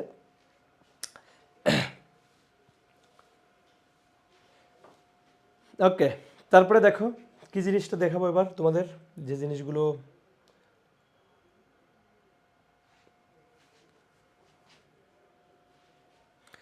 আমার ক্লাস বুঝতে পারছো কিনা আমাকে একটু কমেন্টে জানাও তো। আগে বলো, আমি তো খালি লেখায় যাচ্ছি লেখায় যাচ্ছি, বাট পোলাপাইন তো কিছুই বলে না, আমার ক্লাস কেমন লাগছে সেটাও বলে না। রুটিন দিছে তো কবে কবে হয়, কবে কবে হবে? জয়দেব বিশ্বাস, ক্লাস কেমন লাগতেছে আগে কমেন্টে জানাও, না হলে ক্লাস করাবো না। অনেক তথ্য দিতে চাই, এক ক্লাসেই দেখা যাবে যে নার্সিংয়ের অনেক প্রশ্ন চলে আসবে। পোলাপাইনের কোনো খবর নেই, এখন শুধু লিখতেছে, মানে নিজের ধান্দায় ব্যস্ত।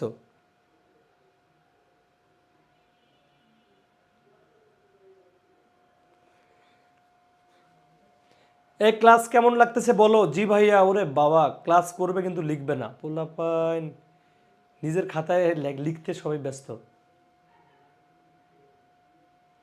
কি জি? জি কি? আমি কি বলছি জি কি? লিখলে তো হবে যে না ক্লাসটা ভালো লাগতেছে, না খারাপ, না ক্লিয়ার, না আনক্লিয়ার।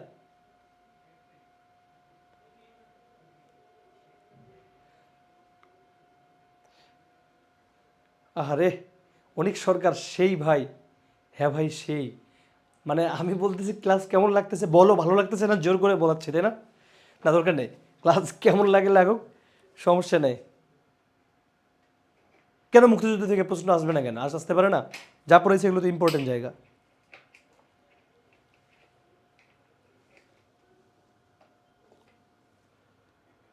ওকে, ঠিক আছে। দেখো আমরা এবার আরও কিছু ইম্পর্টেন্ট তথ্য নিয়ে হাজির হব। দেখো কি, Florence Nightingale, Florence, Florence nightingale, Florence nightingale, ঠিক আছে। এই মুক্তিযুদ্ধ থেকে প্রশ্ন হবে না কে বলছে? অবশ্যই প্রশ্ন হবে, কিছু জায়গা হয়তো আসবে না, বাট আমরা তো মুক্তিযুদ্ধের ক্লাসে পড়াবোই, সেগুলো পড়াইও। আর আমি যেগুলো দিলাম সেগুলো খুব হট কেক, হট কেক, ঠিক আছে। দেখো জন্ম, এই ভদ্র মহিলার জন্ম কবে? 12 মে, 12 মে, এই ভদ্রমহিলার জন্ম হচ্ছে 12 মে 1820 সালে। এই 12 মেকে বলা হয়, এই 12 মে হচ্ছে কি দিবস ভাই? এই 12 মেকে কি দিবস বলা হয় বলো তো? এই 12 মেকে কি বলা হয়? এই 12 মেকে কি বলা হয়? বিশ্ব নার্স দিবস, তাই না?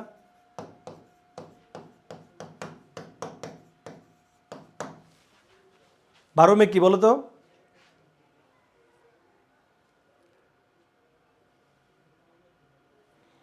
বারো মেকে কি বলা হয়?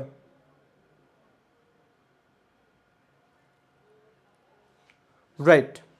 পরিচয় দেখো, তার পরিচয় কি? তাহলে আমরা এবার পরিচয়টা দেখব। তার পরিচয় হলো আধুনিক নার্সিং আধুনিক নার্সিং আধুনিক নার্সিং সেবার অগ্রদূত বা পথিকৃৎ বলবো আমরা। কি বলবো? পথিকৃৎ। তিনি শুরু করেছেন, পথিকৃৎ বলবো আমরা তাকে, তাই না? তার উপাধি কি? তার উপাধি হলো lady with the lamp. Lady with the lamp. কারণ কি জানো? তিনি রাতের অন্ধকারে যখন কারেন্ট থাকতো না, তিনি হাতে ল্যাম্প নিয়ে নিয়ে, মানে একদম হচ্ছে কেরোসিনের সলতের যে বাতি, সেটি নিয়ে নিয়ে রুগী দেখতেন। Lady with the lamp. তিনি বাতি নিয়ে নিয়ে আলো জেলে জেলে অন্ধকারে গিয়ে যুদ্ধাহতদের রুগী দেখতেন। ঠিক আছে? সঙ্গত কারণে তাকে বলা হয় lady with the lamp. Lady with the lamp. Florence nightingale জন্ম এত। তিনি ইতালির ফ্লোরেন্স শহরে জন্মগ্রহণ করেন। ফ্লোরেন্স শহর, ফ্লোরেন্স ফ্লোরেন্স শহর ফ্লোরেন্স শহর ফ্লোরেন্স শহরে, শহর ইতালি। ইতালির ফ্লোরেন্স শহরে তিনি জন্মগ্রহণ করেন। ইতালির ফ্লোরেন্স শহরে তিনি জন্মগ্রহণ করেন। বুঝতে পেরেছ? তারপরে একটা জিনিস দেখো, তিনি যেটি করেন, ক্রিমিয়া যুদ্ধটাকে আমাদের জানতে হবে। ক্রিমিয়া যুদ্ধ কেন? কেন এই যুদ্ধ? ক্রিমিয়া যুদ্ধটা কেন? ক্রিমিয়া যুদ্ধটা কেন সেটি দেখো, যে হচ্ছে 1853 সালে ক্রিমিয়া যুদ্ধ শুরু হয় এবং 1856 সালে, খুবই গুরুত্বপূর্ণ এইটা, খুবই গুরুত্বপূর্ণ এই যুদ্ধটা, 1853 থেকে 1856 এই যুদ্ধটা খুবই গুরুত্বপূর্ণ। এই সময়ে, ঠিক আছে, ক্রিমিয়ার যে যুদ্ধ হয়, এখানে দুইটা পক্ষ ছিল। এখানে দুইটা পক্ষ ছিল। কে কে? একদিকে রাশিয়া ছিল, আরেকদিকে যারা ছিল সেটা হলো যে ফ্রান্স এবং হচ্ছে ব্রিটেন। দেখো, ব্রিটেন, ফ্রান্স এবং অটোমান সাম্রাজ্য। অটোমান সাম্রাজ্যের নাম কিন্তু তুরস্ক। অটোমান সাম্রাজ্য, ঠিক আছে? অটোমান সাম্রাজ্য। তো এইটার নামই কিন্তু আবার টার্কি, তুরস্ক। ঠিক আছে? বর্তমান তুরস্ক। তাহলে এই দুই পক্ষের যুদ্ধ হলে এখানে ভালো করে বুঝো, এইখানে উনি কিন্তু এই ব্রিটেন, ফ্রান্স এবং অটোমান সাম্রাজ্যে এখানে যারা যুদ্ধাহত ছিল তাদের সেবা দিতেন। এই যুদ্ধাহতদের কি? যুদ্ধাহতদের সেবা দেন। কে দেন?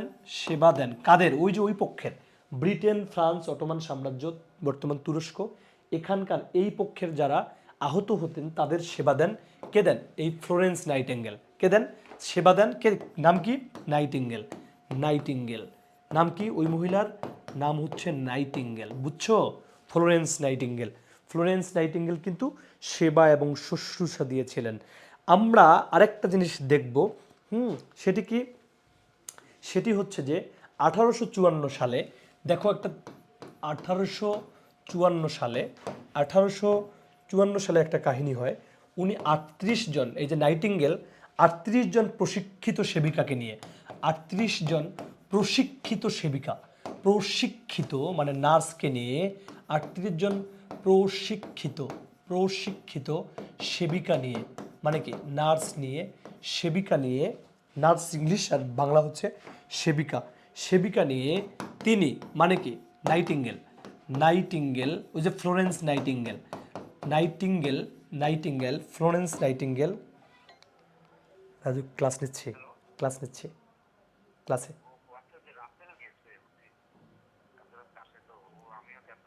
আমি আমি একবার লাইভ ক্লাসে, পরে তোকে আমি ফোন দিচ্ছি, এই আধা ঘন্টা। ঠিক আছে, ভালো করে দেখো। 1854 সালে 38 জন প্রশিক্ষিত সেবিকা নিয়ে নাইটিঙ্গেল যেটি করলো, উনি তুরস্কে একটা স্কুল খোলেন। তুরস্কে যেটি করেন সেটি হচ্ছে স্কুটারি হাসপাতালে যান। কোথায় যান? স্কুটারি হাসপাতালে যান। হাসপাতালে যে 1853 থেকে 1854, বুঝছো? এই যে যাওয়ার পরেই তিনি হচ্ছে যে সেবা দেয়া শুরু করেন, বুঝছো?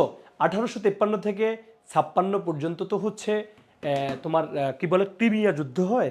উনি 54 সালেই 38 জন সেবিকা নিয়ে, প্রশিক্ষিত সেবিকা নিয়ে নাইটিঙ্গেল তুরস্কের স্কুটারি হাসপাতালে যান। তুরস্কের স্কুটারি হাসপাতালে যান এবং সেখানে গিয়ে তিনি এই ব্রিটেন, ফ্রান্স এবং অটোমান সাম্রাজ্য, বর্তমান তুরস্ক, এখানকার যারা যুদ্ধাহত, রাশিয়ার সাথে যুদ্ধ করে যারা আহত হন তাদেরকে তিনি সেবা দেন। এবং ওই সময় তিনি অন্ধকারে, কারেন্ট চলে গেলে কেরোসিনের যে ল্যাম্প আছে সেটি নিয়ে টর্চ লাইট বা যাই বলো না কেন, নিয়ে অন্ধকারে রুগী দেখতেন, এই সেবা দিতেন। এই জন্য বলা হয় লেডি উইথ দি ল্যাম্প। এই জন্য তাকে বলা হয় লেডি উইথ দি ল্যাম্প। এই জন্য বলা হয় লেডি উইথ দি ল্যাম্প। ভালো করে বুঝো ভাই। আরেকটা জিনিস দেখো, তিনি আরেকটা জিনিস করতেন, তার একটা বই আছে বিখ্যাত, বলতে পারবা কি নাম তার বইয়ের? তার একটা বই আছে, নোটস অন নার্সিং। দেখো, NOTS, notes on nursing, NURSING, notes on nursing. এটি ফ্লোরেন্স নাইটিঙ্গেলের বই। ফ্লোরেন্স নাইটিঙ্গেলের লেখা বই। ফ্লোরেন্স নাইটিঙ্গেলের লেখা বই। ফ্লোরেন্স নাইটিঙ্গেলের লেখা বই, নোটস অন নার্সিং হচ্ছে ফ্লোরেন্স নাইটিঙ্গেলের লেখা বই। হ্যাঁ, এবং তিনি একটা পুরস্কার পান প্রথম নারী হিসেবে, ব্রিটিশ সরকারের প্রথম নারী হিসেবে ব্রিটিশ সরকারের একটা পুরস্কার পান। ব্রিটিশ সরকারের একটা পুরস্কার পান, সরকারের পুরস্কার। তিনি প্রথম নারী হিসেবে ব্রিটিশ সরকারের পুরস্কার একটা পান। সেই পুরস্কারটার নাম কি? ব্রিটিশ সরকারের পুরস্কার কি নাম? সেই পুরস্কারের নাম হচ্ছে অর্ডার অফ মেরিট পুরস্কার পান। অর্ডার অফ মেরিট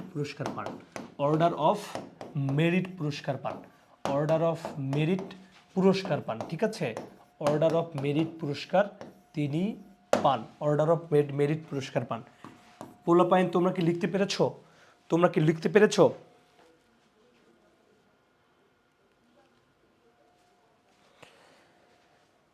ঠিক আছে, সমস্যা নেই। এটা কত সালে লিখে ওটা আসবে না, আসবে যে notes on nursing.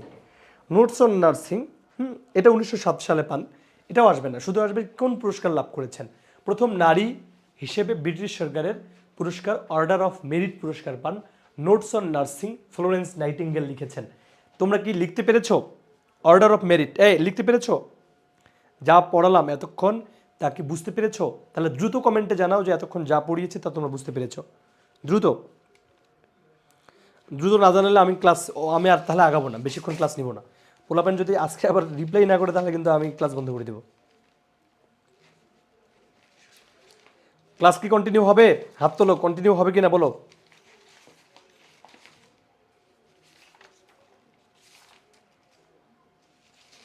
Class continue হবে কিনা? Order of merit class continue হবে কিনা বলো। এই যে একজন বলছে ভাইয়া শেষ হবে কখন? আমি কি শেষ করে দিব নাকি কন্টিনিউ করবো বলো তো? দেখি পোলাপেন কি বলে, কন্টিনিউ করবো না শেষ করবো বলো।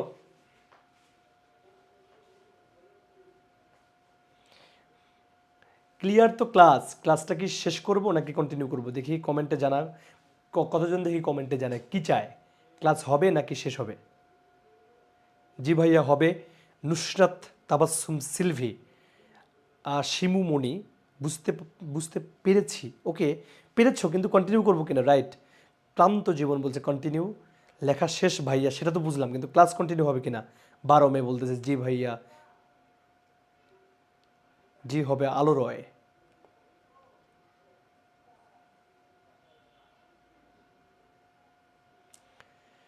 কন্টিনিউ হবে। Okay fine. এবার আমরা পুরস্কারে চলে যাই।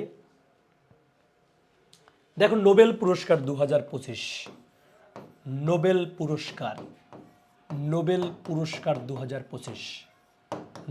পুরস্কার 2025 চিকিৎসায় 3জন নোবেল পায়। চিকিৎসায় 3জন নোবেল পায়। তিনজন নোবেল পায়, তিনজন নোবেল পান। ঠিক আছে, চিকিৎসায় তিনজন নোবেল পায়।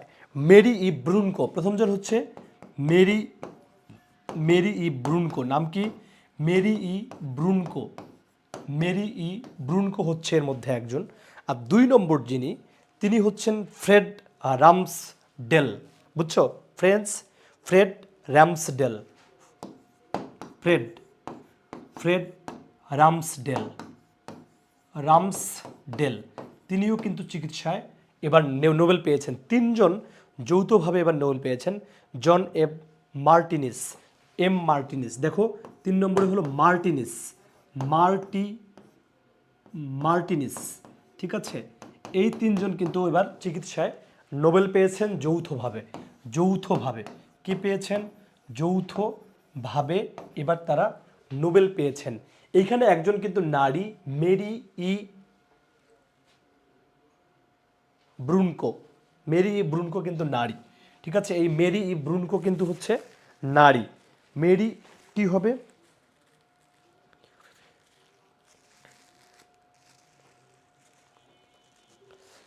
ওকে, দেখো 3 জন নোবেল পুরস্কার পেয়েছেন চিকিৎসায়। একজন মেরি ই ব্রুনকো, ফ্রেড রামসডেল, আর একজন হচ্ছে মার্টিনেস। আর একজন কি? মার্টিনেস। এই 3 জন হচ্ছে নোবেল পুরস্কার পেয়েছেন। এই ভদ্র মহিলা, ইনি কিন্তু ভদ্র মহিলা। এই যে এখানে একজন নারী আছেন, এই যে নারী, এখানে একজন কি আছেন? নারী একজন। ভালো করে বুঝো, এখানে কিন্তু একটা কাহিনী আছে, পরীক্ষায় আসবে।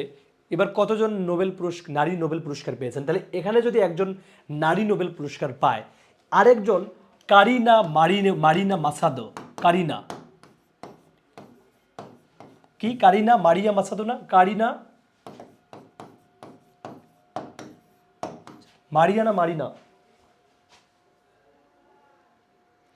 মারিয়া কোরিনা মাচাদো বা কারিনা, ওই একই জিনিস। এই যে মারিয়া কোরিনা বা কারিনা মাচাদো, ইনি কিন্তু এবার শান্তিতে নোবেল পুরস্কার পান। শান্তিতে নোবেল পান। কিসে পান? শান্তিতে নোবেল পান। এনার বাড়ি কিন্তু হচ্ছে ভেনেজুয়েলায়। কোথায়? ভেনেজুয়েলা। ইনি একজন মানবাধিকার কর্মী।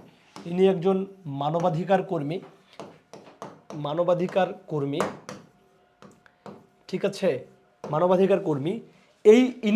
ইনিও নোবেল পান। তাহলে ইনি হচ্ছে 2 নাম্বার। তাহলে মোট এই যে চিকিৎসায় 3 জনের মধ্যে একজন নারী, আবার শান্তিতে আরেকজন নারী। তাহলে প্রশ্ন আসে এবার 2025-এ, তাহলে 2025-এ মোট কতজন নারী নোবেল পায়? কমেন্টে জানাও। নারী নোবেল পায় মোট কতজন? নারী নোবেল পান। তাহলে আমরা বলবো 2 জন। কতজন পান? 2 জন। কতজন পান?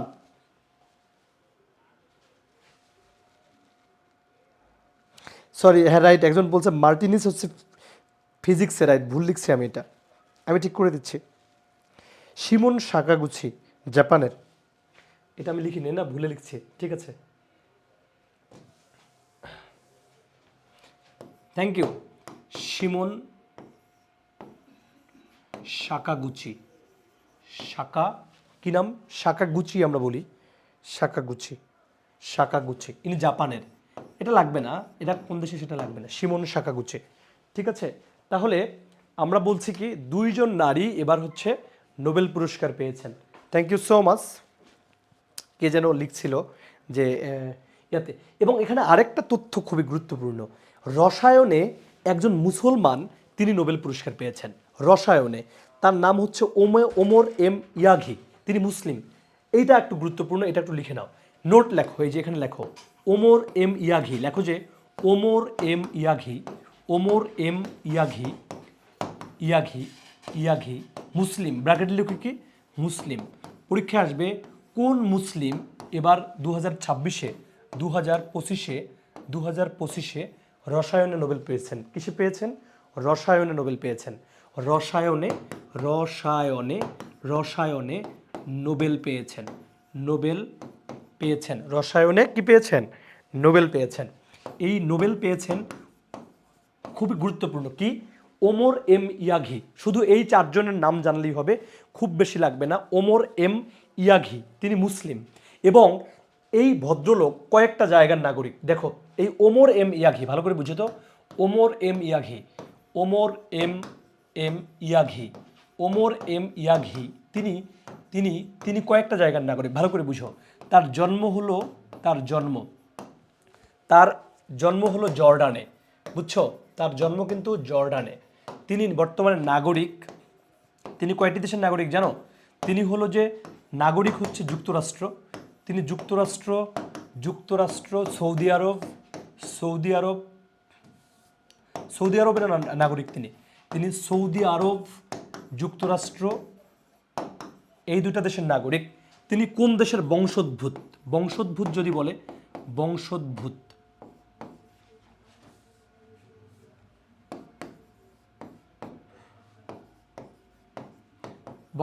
যদি বলে তাহলে তোমরা বলবা হচ্ছে তিনি ফিলিস্তিনি বংশোদ্ভূত। এই জিনিসটা আমি একটু ক্লিয়ার করি। ফিলিস্তিনি বংশোদ্ভূত মানে তার দাদা বাড়ি অথবা তার নানা বাড়ি অথবা তার মায়ের বাপের বাড়ি যাই বলো না কেন হয়তো ফিলিস্তিনে ছিল, এই জন্য তাকে ফিলিস্তিনি বংশোদ্ভূত বলা হয়। তার জন্ম হয়েছে আবার কোথায়? জর্ডানে, এই জন্য তিনি জর্ডানেরও নাগরিক।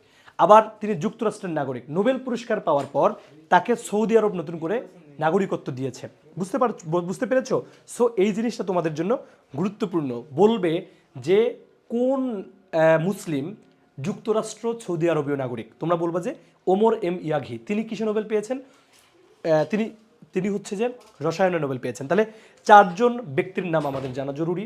একজন হচ্ছে মারিয়া করিনা মাসাদো, একজন নারী ভেনেজুয়েলার নাগরিক, তিনি শান্তিতে নোবেল পেয়েছেন। আর হচ্ছে ব্রুনকো, আমরা একটু আগে দেখেছি মেরি এস ব্রুনকো, তাই না? তিনি কি ব্রুনকো পড়লাম? হ্যাঁ, মেরি ই ব্রুনকো, তিনিও মহিলা। তাহলে দুইজন নারী এবার নোবেল পুরস্কার পেয়েছেন, মেরি ব্রুনকো এবং হচ্ছে যে আমরা মারিয়া করিনা মাসাদো, এই দুইজন কিন্তু নারী নোবেল পুরস্কার পেয়েছেন। আরেকজন আমরা এবার পড়েছি সিমন সাকাগুচি এবং ফ্রেড রামসডেল, এদের দুজনকে জাস্ট মনে রাখতে হবে কিন্তু এই তিনজন, মেরি ই ব্রুনকো, ফ্রেড রামসডেল এবং সিমন সাকাগুচি, এই তিনজন হচ্ছে যে কিসে নোবেল পুরস্কার পেয়েছে? চিকিৎসায় নোবেল পেয়েছে। আর একজন ওমর এম ইয়াঘি, তিনি কিসে নোবেল পেয়েছে? তিনি রসায়নে নোবেল পেয়েছে। তার জন্ম হচ্ছে জর্ডানে, তিনি বংশোদ্ভূত হলেন ফিলিস্তিনের, তার নাগরিকত্ব দিয়েছে যুক্তরাষ্ট্র এবং কি সৌদি আরব। খুবই গুরুত্বপূর্ণ। আচ্ছা, চাঁদপুরের কেউ আছো ডিপ্লোমাতে, এসব কথাবার্তা না বলি, আমরা ক্লাসটা দেখি। হ্যাঁ, যেহেতু ফ্রি ক্লাস হচ্ছে লুফে নাও, কারণ অনেক তথ্য দিচ্ছি আমি যা তোমাদের জন্য খুবই গুরুত্বপূর্ণ হচ্ছে। আচ্ছা, আরেকটা জিনিস তোমাদের জন্য এবার গুরুত্বপূর্ণ, সেটা হচ্ছে 23তম ফিফা। কি এটা? 23তম ফিফা। দেখো 23তম ফিফা ফুটবল ফেডারেশন কাপ 2026 অনুষ্ঠিত হবে। 23তম ফিফা কবে অনুষ্ঠিত হবে?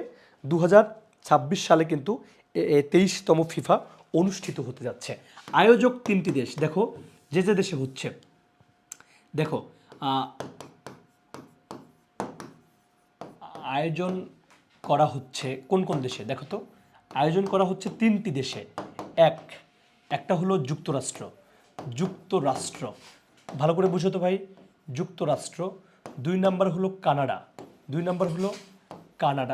3 নম্বর হলো তোমার মেক্সিকো, ঠিক আছে? আয়োজন করা হচ্ছে মেক্সিকোতেও, তাই না? মেক্সিকো খুবই গুরুত্বপূর্ণ। এখানে একটা বল, এবার যে বলটা আছে, এবার বলের নাম কি? ট্রায়ান্ডা। বলের নাম, যে বলটা খেলা হবে বলের নাম হচ্ছে ট্রায়ান্ডা। কি নাম? ট্রায়ান্ডা। বলের নাম হচ্ছে ট্রায়ান্ডা। বলের নামটা কি ভাই? বলের নাম হচ্ছে ট্রায়ান্ডা, ঠিক আছে? এবং এবার বলের নামটা কিন্তু ট্রায়ান্ডা, খুবই গুরুত্বপূর্ণ। 48টি ম্যাচ খেলবে। হ্যাঁ, 48টি ম্যাচ এবার এখানে খেলবে। কয়টি ম্যাচ খেলবে?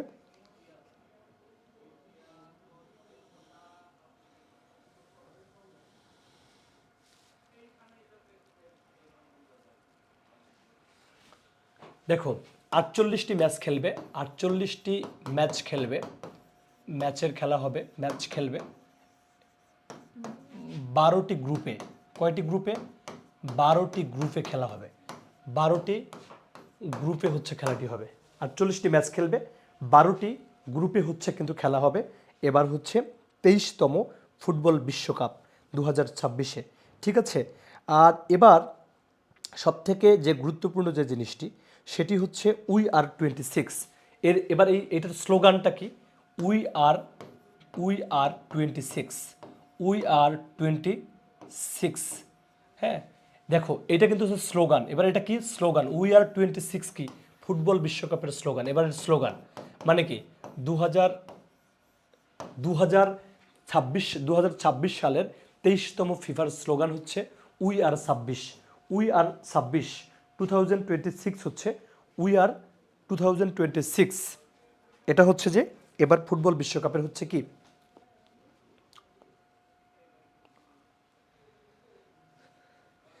স্লোগান হবে। ওকে, আর এবার তোমরা জানো মেট লাইফ স্টেডিয়াম, এটি হচ্ছে সেখানে ফাইনাল খেলাটা হবে। এই হলো ব্যাপার। ট্রাইওনটা খুবই ইম্পর্টেন্ট, এইবার এটা পরীক্ষায় আসতে পারে, ঠিক আছে। তাহলে আমরা মোটামুটি সব তথ্য আমি দেওয়ার ট্রাই করেছি, যেগুলো খুবই গুরুত্বপূর্ণ সেই তথ্যগুলো নিয়ে আলোচনা করছি। পুরস্কার আলোচনা করলাম, আরেকটি আলোচনা করব খুবই গুরুত্বপূর্ণ জায়গা। দেখো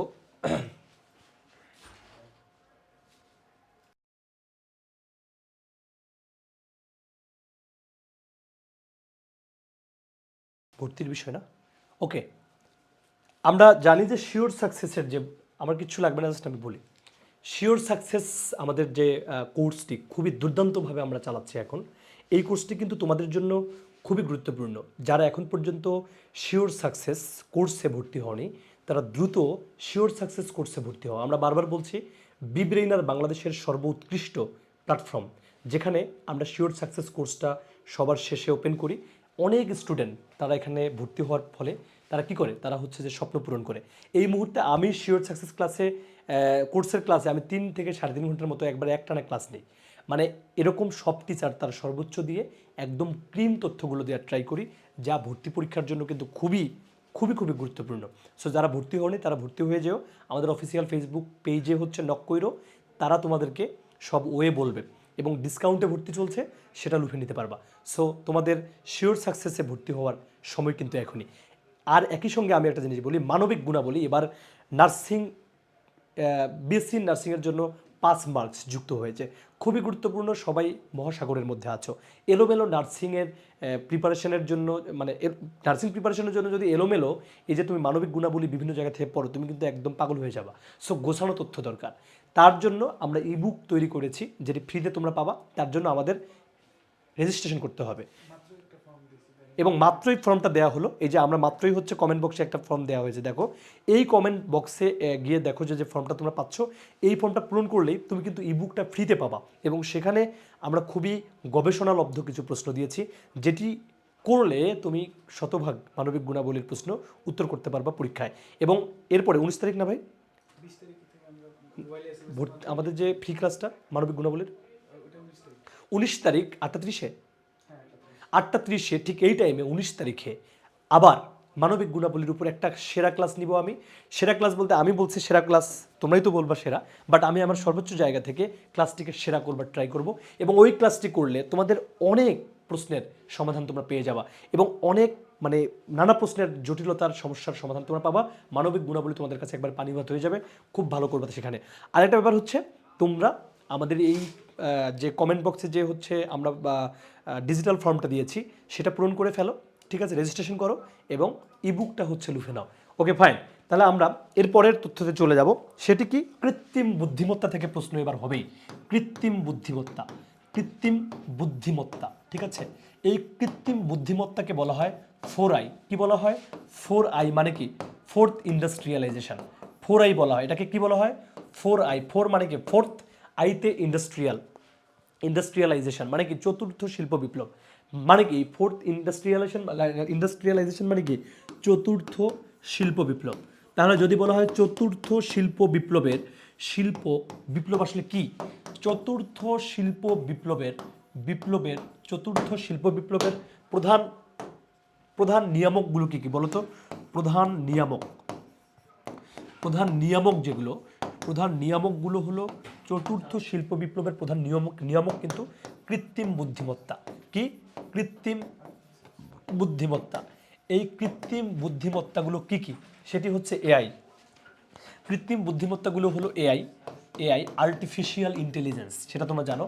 artificial, RTFICIAL, artificial intelligence, LIGENC, artificial intelligence.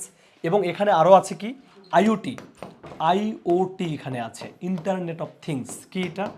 INTER, internet of things, internet of things. এগুলো কিন্তু খুবই গুরুত্বপূর্ণ। আরেকটা হচ্ছে রোবোটিক্স। কি? রোবোটিক্স। তাহলে কি আমরা এআই বলতে কি কি বুঝি? মানে আর্টিফিশিয়াল ইন্টেলিজেন্স বলতে আমরা সরি কি বললাম একটু আগে? কৃত্রিম বুদ্ধিমত্তা, রাইট, আর্টিফিশিয়াল ইন্টেলিজেন্স। এই জিনিসগুলোকে আসলে বলা হয়, যেমন এআইকে বলবো, আইওটিকে বলবো এবং রোবোটিক্সকে বলবো। এগুলোকে বলা হয় হচ্ছে আইওটি, এআই এবং হচ্ছে যে রোবোটিক্স। এগুলোই কিন্তু হচ্ছে কৃত্রিম বুদ্ধিমত্তার একদম উৎকৃষ্ট কিছু নিয়ামক, মানে উপকরণ। এগুলোই পরীক্ষায় আসতে পারে যে রোবোটিক্স কিসের উদাহরণ, 4i এর উদাহরণ। তারপরে বলতে পারে যে আইওটি কিসের উদাহরণ, 4i এর উদাহরণ। তারপরে এআই কিসের উদাহরণ, 4i এর উদাহরণ। 4i কি? ফোর্থ ইন্ডাস্ট্রিয়ালাইজেশন, চতুর্থ শিল্প বিপ্লবের উদাহরণ। এগুলো সব কিসের উদাহরণ? চতুর্থ শিল্প বিপ্লবের উদাহরণ। কৃত্রিম বুদ্ধিমত্তা, 4i, চতুর্থ শিল্প বিপ্লবের প্রধান নিয়ামক কৃত্রিম বুদ্ধিমত্তা। ঠিক আছে, এটা আমরা এখানে না লিখি, এই যে এখানে 4i মানে কি? চতুর্থ শিল্প বিপ্লবের প্রধান নিয়ামক হচ্ছে কৃত্রিম বুদ্ধিমত্তা। কি কি? এআই মানে যেটা বললাম, কৃত্রিম বুদ্ধিমত্তার ইংলিশ নাম হচ্ছে আর্টিফিশিয়াল ইন্টেলিজেন্স। তারপরে হচ্ছে আইওটি, এটা হচ্ছে আইওটি, এটা আইওটি, ইন্টারনেট অফ থিংস এবং রোবোটিক্স। ঠিক আছে, এই জিনিসগুলো তোমাদের জন্য কিন্তু খুবই গুরুত্বপূর্ণ। আচ্ছা, আরেকটা জিনিস তোমরা দেখো,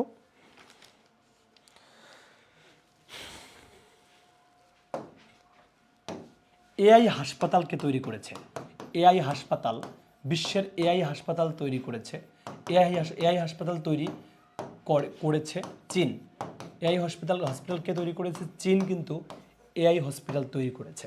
খুবই গুরুত্বপূর্ণ তথ্য। এআই হসপিটাল তৈরি করেছে চীন। এআই হসপিটাল তৈরি করেছে চীন, খুবই গুরুত্বপূর্ণ। বিশ্বের প্রথম এআই মানব, প্রথম এআই মানব,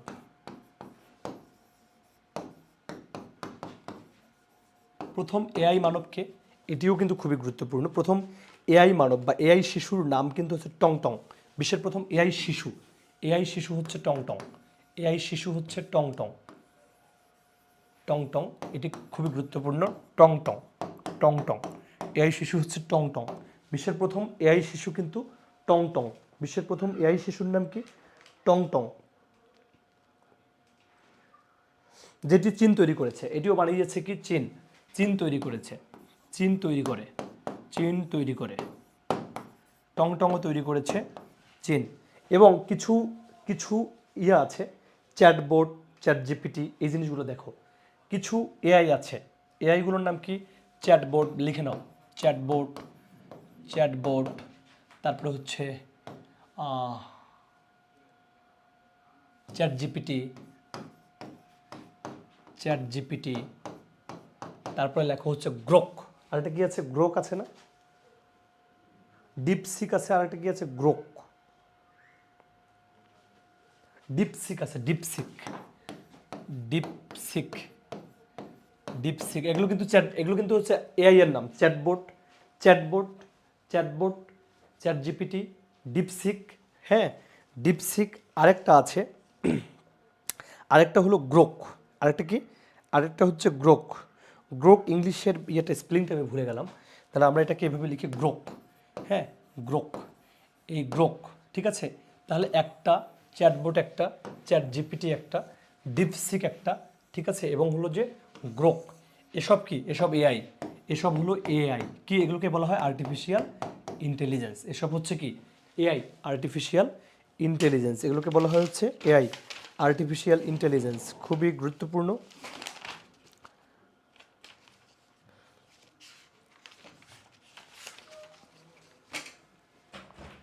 একটু গরম পানি দিয়ে যাবে? এগুলো হচ্ছে এআই। ঠিক আছে, আবার দেখো ইকরামুল হাসান শান্ত, খুবই ইম্পর্টেন্ট।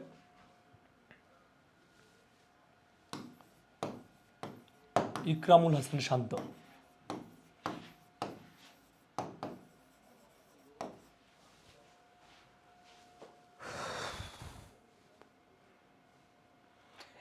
কন্টিনিউ করবো কিনা বলো তো, কমেন্টে জানাও। আমি তো ক্লান্ত হয়ে গেছি, তোমরা বলো।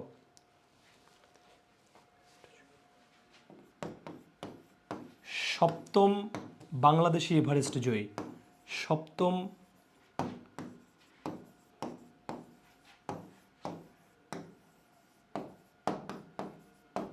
তাহলে এ পর্যন্ত কতজন বাংলাদেশি এভারেস্ট জয় করেছে? ইকরামুল হক। ইকরামুল হক হচ্ছে যে সপ্তম বাংলাদেশি এভারেস্ট জয়ী, সপ্তম বাংলাদেশি এভারেস্ট জয়ী, সপ্তম বাংলাদেশি এভারেস্ট জয়ী হচ্ছে ইকরামুল হক শাকিল। ইকরামুল হাসান শান্তনা, শাকিল শাকিল শাকিল ইকরামুল হাসান শাকিল, ইকরামুল হাসান শাকিল সপ্তম এভারেস্ট জয়ী, সপ্তম বাংলাদেশি এভারেস্ট জয়ী। ওসমান হাদি,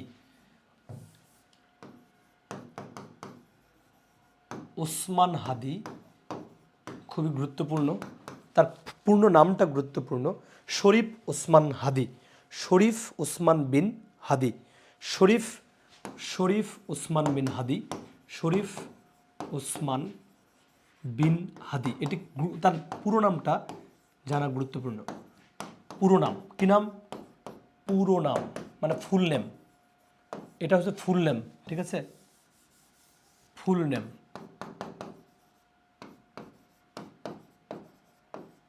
ফুল নেম হচ্ছে শরীফ ওসমান বিন হাদি, শরীফ ওসমান বিন হাদি হচ্ছে ফুল নেম, এটি গুরুত্বপূর্ণ।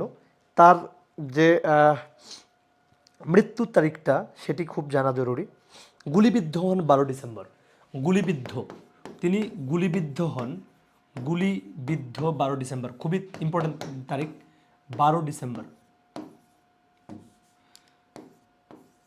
12 ডিসেম্বর, তার এই তারিখটা খুবই গুরুত্বপূর্ণ।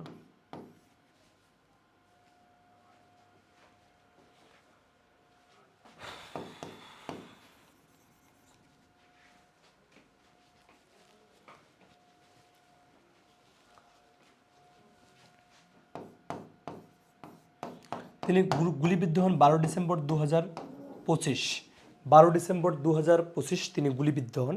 এই তারিখটা খুবই গুরুত্বপূর্ণ, একদম হুবহু চলে আসতে পারে। আর মৃত্যু হয়েছে 18 ডিসেম্বর, মৃত্যু 18 ডিসেম্বর, 18 ডিসেম্বর, মৃত্যু 18 ডিসেম্বর, এটিও গুরুত্বপূর্ণ, ঠিক আছে? আরেকটি জিনিস গুরুত্বপূর্ণ, সেটি হচ্ছে জানাজা 20 ডিসেম্বর, জানাজা হয় 20 ডিসেম্বর, জানাজা হচ্ছে 20 ডিসেম্বর, 20 ডিসেম্বর। তাহলে গুরুত্বপূর্ণ কি কি? গুলিবিদ্ধ 12 ডিসেম্বর, মৃত্যু 18 ডিসেম্বর, ঠিক আছে?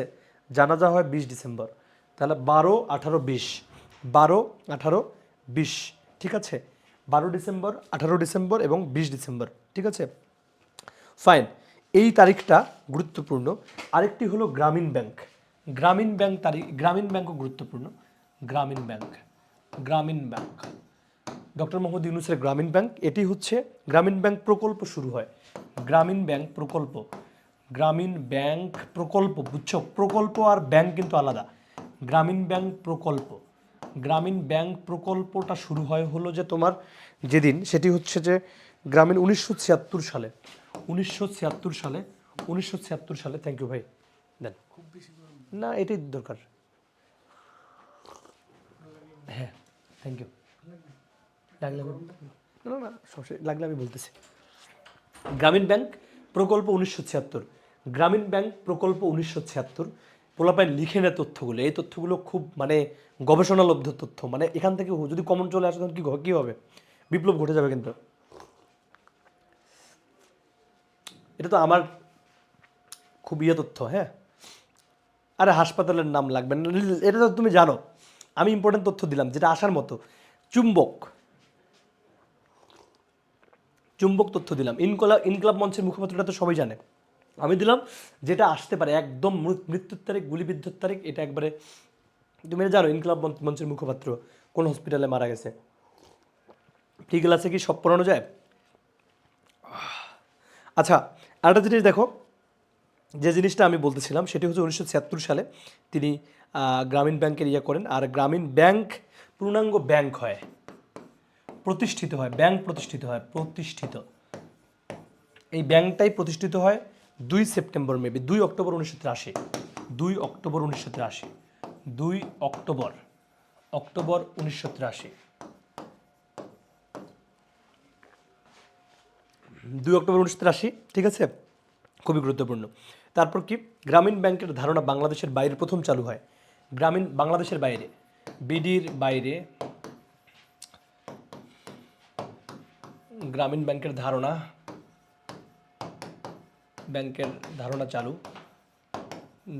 চালু বিডির বাইরে গ্রামীণ ব্যাংকের ধারণা চালু হচ্ছে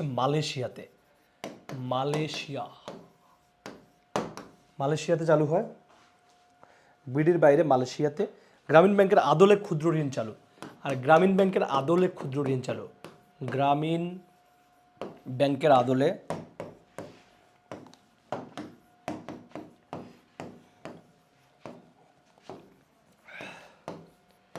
ক্ষুদ্র ঋণ চালু। এটি যদি আসে, এটি হলো জাপানে।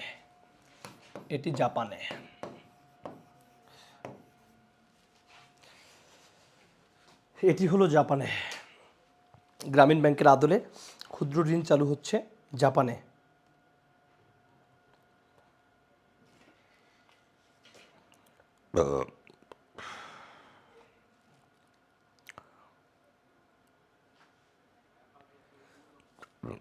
%97 এই গ্রামীণ ব্যাংকে নারীর হার। ঠিক আছে, গ্রামীণ ব্যাংকের নারীর হার। এটা কিন্তু, এই প্রশ্ন কিন্তু আলাদা। গ্রামীণ ব্যাংকের আদলে ক্ষুদ্র ঋণ আলাদা, কিন্তু আমি ডিরেক্ট বলছি গ্রামীণ ব্যাংকের নারীর হার 97%। এটা আলাদা একটা প্রশ্ন। গ্রামীণ ব্যাংকের নারীর হার হচ্ছে, নারীর কি হার 97%, নারীর হার 97%, ঠিক আছে। হ্যাঁ, ঠিক আছে, 97% হচ্ছে নারীর হার। হ্যাঁ, এটি গুরুত্বপূর্ণ। আরেকটি হলো যে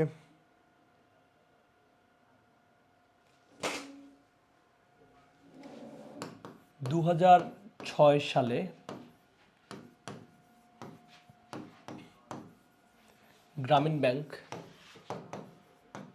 ও ডক্টর ইউনূস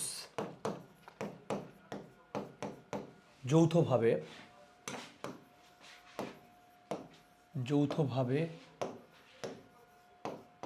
নোবেল পান শান্তিতে।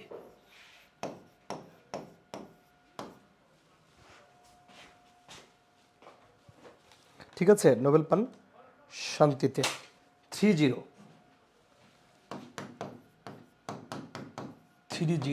এটি হচ্ছে ডক্টর ইউনূসের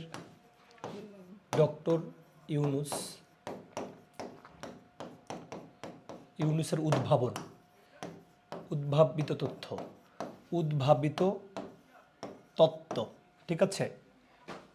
কি শূন্য দারিদ্র্য। 30 1 নাম্বার শূন্য দারিদ্র্য, 2 নাম্বার হলো শূন্য বেকারত্ব,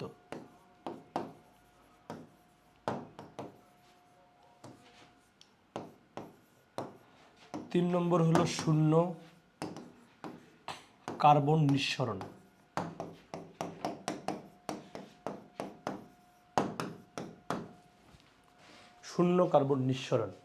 হ্যাঁ, এটা হচ্ছে ডক্টর মোহাম্মদ ইউনূসের।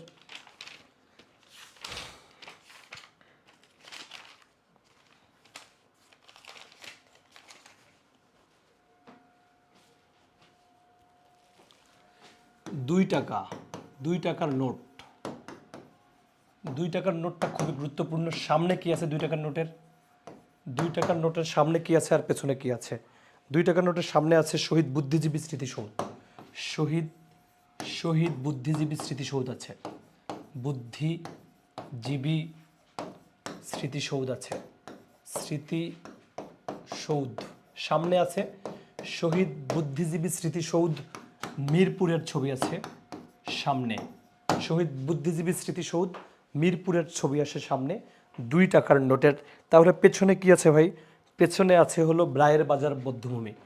পেছনে আছে, এটা হলো সামনে। তাহলে এইটার পেছনে কি? পেছনে আছে রায়ের বাজার বধ্যভূমি। রায়ের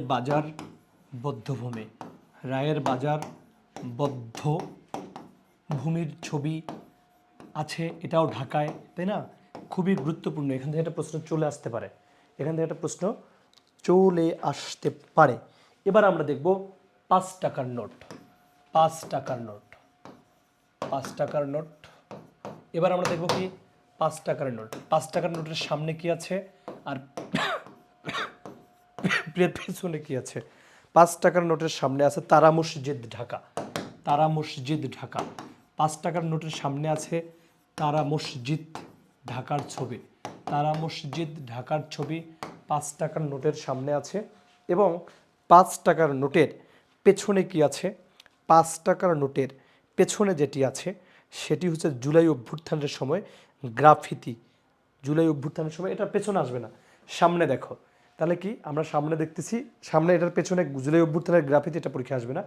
টাকার নোট আছে, 5 টাকার নোটের সামনে আছে তারা মসজিদের ছবি, 5 টাকার নোটের সামনে আছে তারা মসজিদের ছবি। ওকে, 10 টাকার নোটের সামনে কি আছে? বাইতুল মোকাররম মসজিদ। দেখো 10 টাকার নোট, 10 টাকার নোট, 10 টাকার নোটের সামনে, সামনে আছে, সামনে বাইতুল মোকাররম মসজিদ, বাইতুল মোকাররম মসজিদ, বাইতুল মোকাররম, মোকাররম মসজিদ, মসজিদ ঢাকা, বাইতুল মোকাররম মসজিদ ঢাকা। এটি হলো 5 টাকা নোট। পেছনে ওই যে জুলাই অভ্যুত্থানের গ্রাফিক দিয়েছে ওইটা পরীক্ষা দেবে না। আচ্ছা, তারপরে যেটি গুরুত্বপূর্ণ সেটি কি? ওহো ওহ, তারপরে দেখো 20 টাকার নোটটা গুরুত্বপূর্ণ, এটা খুবই গুরুত্বপূর্ণ। 20 টাকার নোট, 20 টাকার নোট সামনে আর পেছনে, সামনে 20 টাকার নোটের সামনে কি আছে? সামনে হলো আছে 20 টাকার নোটের সামনে হচ্ছে আছে সামনে কান্তজির মন্দির। 20 টাকার নোট সামনে আছে কান্তজিউ মন্দির, সামনে কান্তজিউ মন্দির। কি আছে? কান্তজিউ, কান্তজিউ মন্দির দিনাজপুর, মন্দির দিনাজপুরের ছবি, দিনাজপুর কান্তজিউ মন্দির দিনাজপুরের ছবি, কান্তজিউ মন্দির দিনাজপুরের ছবি, কান্তজিউ মন্দির দিনাজপুরের ছবি। আর পেছনে আছে, পেছনে কিসের ছবি আছে? পেছনে আছে সামনে কান্তজিউ মন্দির দিনাজপুর, পেছনে যেটি আছে সেটি হলো যে তোমার পাহাড়পুর বৌদ্ধবিহার, পাহাড়পুর বৌদ্ধবিহার, পাহাড়পুর বৌদ্ধবিহার, পাহাড়পুর বৌদ্ধবিহারের ছবি আছে, পাহাড়পুর বৌদ্ধবিহার। এটা হলো নওগাঁতে, নওগাঁ, এটি হলো নওগাঁ, এটি হচ্ছে নওগাঁ। ঠিক আছে, তারপরে তারপরে দেখো 50 টাকা, 50 টাকা, তারপরে দেখো 50 টাকা, 50 টাকাটাও গুরুত্বপূর্ণ। 50 টাকা সামনে আছে,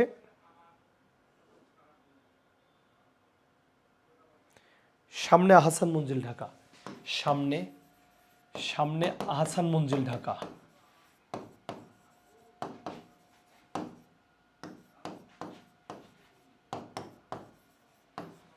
পেছনে কি তাহলে?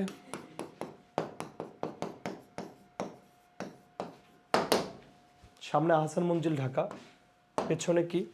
পেছনে যেটি আছে পেছনে হলো জয়নুল আবেদিনের চিত্রকর্ম সংগ্রাম, জয়নুল আবেদিনের, জয়নুল আবেদিনের চিত্রকর্ম, জয়নুল আবেদিনের চিত্রকর্ম সংগ্রাম, আবেদিনের চিত্রকর্ম, জয়নুল আবেদিনের চিত্রকর্ম, চিত্রকর্ম সংগ্রাম, জয়নুল আবেদিনের চিত্রকর্ম সংগ্রাম, জয়নুল আবেদিনের চিত্রকর্ম সংগ্রাম, জয়নুল আবেদিনের চিত্রকর্ম সংগ্রাম। তারপরে 100 টাকার নোট, 100 টাকার নোট। দেখো এটাকে মনে রাখার টেকনিক যেটি, সামনে, সামনে আছে 60 গম্বুজ মসজিদ, সামনে হলো 60 গম্বুজ মসজিদ বাগেরহাট, 60 গম্বুজ মসজিদ। কারণ দুটোই দেখো বাগেরহাট গম্বুজ, ভালো করে বুঝো, গম্বুজ মসজিদ এটা তো বাগেরহাটে জানো। তাহলে পেছনে কি? পেছনে সুন্দরবন, দুটোই কিন্তু একদম বাগেরহাটে অবস্থিত। পেছনে হচ্ছে সুন্দরবন, মানে দুটোই এক জায়গায়। সামনে কি? সামনে হচ্ছে 60 গম্বুজ মসজিদ, পেছনে হচ্ছে সুন্দরবন। 100 টাকার নোটে ঠিক একইভাবে 200 টাকার নোটে কি আছে? 200 টাকার নোট, এইটা বারবার লিখে প্র্যাকটিস করবা, এটা খুবই গুরুত্বপূর্ণ, একটা দিয়ে দিতে পারে, যেহেতু গত বছরের আগের বছর মেডিকেল ভর্তি পরীক্ষা আসছে, সো এবারও দিতে পারে। প্রথমে দেখো সামনে কি, অপরাজেয় বাংলা। 200 টাকার নোটের সামনে অপরাজেয় বাংলা, 200 টাকার নোটের সামনে অপরাজেয় বাংলা, অপরাজেয় বাংলা, অপরা অপরা অপরা অপরা যে অপরাজেয় বাংলা। তাহলে পেছনে কি, পেছনে কি আছে ভাই, পেছনে কি দেখো তো, পেছনে হলো আছে হলো, পেছনে লাগবে না, এটার পেছনে লাগবে না, গ্রাফিতি তো ওটা গ্রাফিতি দেবে না, গ্রাফিতি এত আসছে ওটা আর দেবে না, যে কোন কোন নোটের নিচে গ্রাফিতি ছিল। তাহলে দেখো এবার আমরা 500 টাকার নোট পড়বো আর 1000 টাকার নোট পড়লে কিন্তু হয়ে যায়। 500 টাকার নোটের সামনে, 500 টাকার নোট, 500 টাকার নোট, তাহলে 500 টাকার নোটের সামনে, এটার সামনে কি, সামনে শহীদ মিনার, সামনে হলো শহীদ মিনার, শহীদ মিনার, সামনে হলো শহীদ মিনার, আর পেছনে হলো যে সুপ্রিম কোর্ট, শহীদ মিনার, সামনে শহীদ মিনার, সামনে শহীদ মিনার, পেছনে সুপ্রিম কোর্ট, পেছনে সুপ্রিম কোর্ট, পেছনে পেছনে সুপ্রিম কোর্ট, সুপ্রিম কোর্ট। 500 টাকার সামনে শহীদ মিনার, পেছনে সুপ্রিম কোর্ট বা হাইকোর্ট, সুপ্রিম কোর্ট।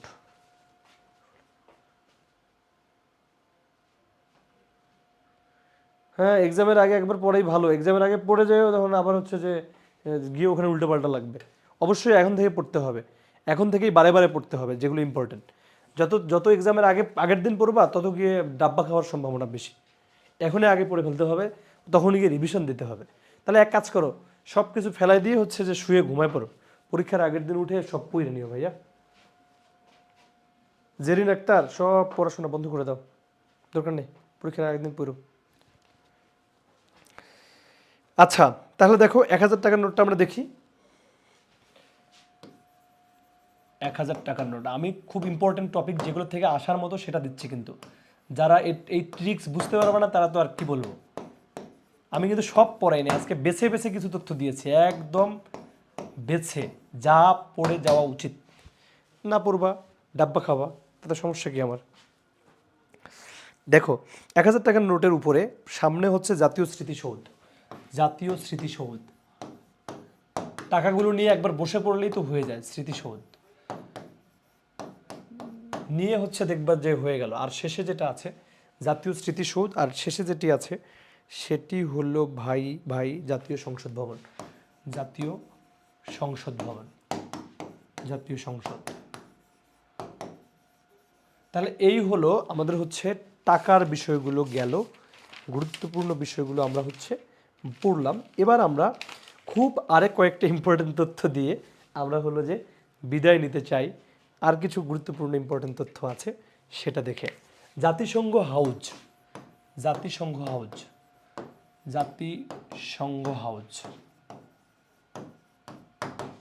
সম্প্রতি ঢাকায় উদ্বোধন করা হয়েছে, সম্প্রতি ঢাকায় উদ্বোধন করা হয়েছে, উদ্বোধন করা হয়, উদ্বোধন করা হয়, শুধু এতটুকু জানলেই হবে। জাতিসংঘ হাউস কোথায়, সম্প্রতি এটা গুলশানে, গুলশান ঢাকা, গুলশান ঢাকা, জাতিসংঘ house Gulshan Dhaka. Antonio Guterres আসছে বাংলাদেশে, মিয়ানমারে গিয়ে কক্সবাজারে ওই যে সমাবেশটা করে ঢাকায় এসে গুলশানে উনি জাতিসংঘ হাউস উদ্বোধন করে গেছেন। জাতিসংঘ হাউস গুলশান ঢাকা সম্প্রতি ঢাকায় উদ্বোধন করা হয়, এতটুকু তথ্য জানলেই হবে।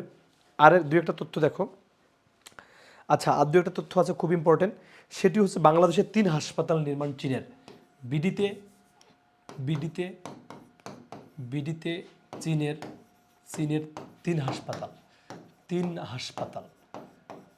ভাই তোর হাসপাতাল তো তোমারই লাগবে, তোমরা হাসপাতালে চাকরি করবে, হাসপাতাল সম্বন্ধে জানবা না হয়। একটা হলো যে নীলফামারী, কোথায় কোথায় হবে এটা, নীলফামারীতে হচ্ছে, নীলফামারী কোথায় হবে, নীলফামারীতে হবে। প্রথমে দেখো যে নীলফামারীতে তিস্তা প্রকল্পের কাছে, তিস্তা প্রকল্পের কাছে, তিস্তা প্রকল্পের কাছে, প্রকল্পের কাছে 1000 শয্যার, এটা লাগবে না। আরেকটা কোথায়, আরেকটা হবে চট্টগ্রামে, আরেকটি হলো কোথায়, চট্টগ্রামে এবং ঢাকায়। চট্টগ্রামেও হবে, চট্টগ্রামেও হবে এবং ঢাকার ধামরাইয়ে হবে, ঢাকার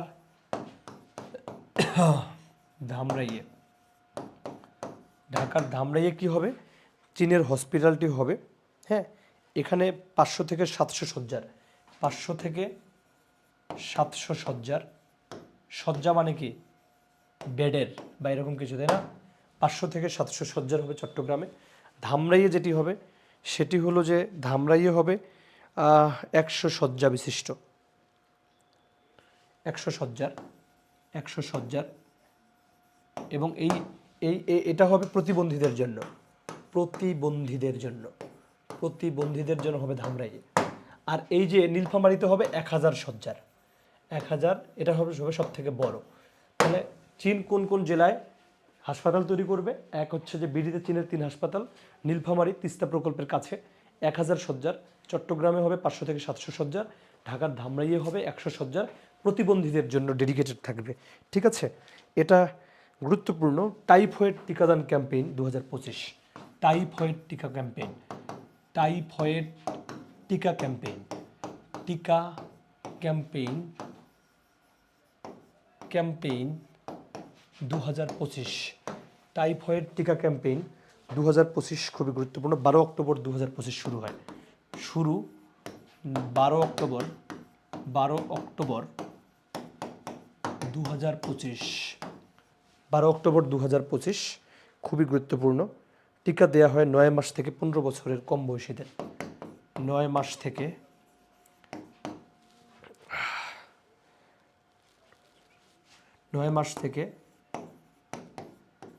15 বয়সের, 9 মাস থেকে কি লিখছিলাম আমি তো ভুলে গেলাম, 15 বছরের কম বয়সীদের, 15 বছরের কম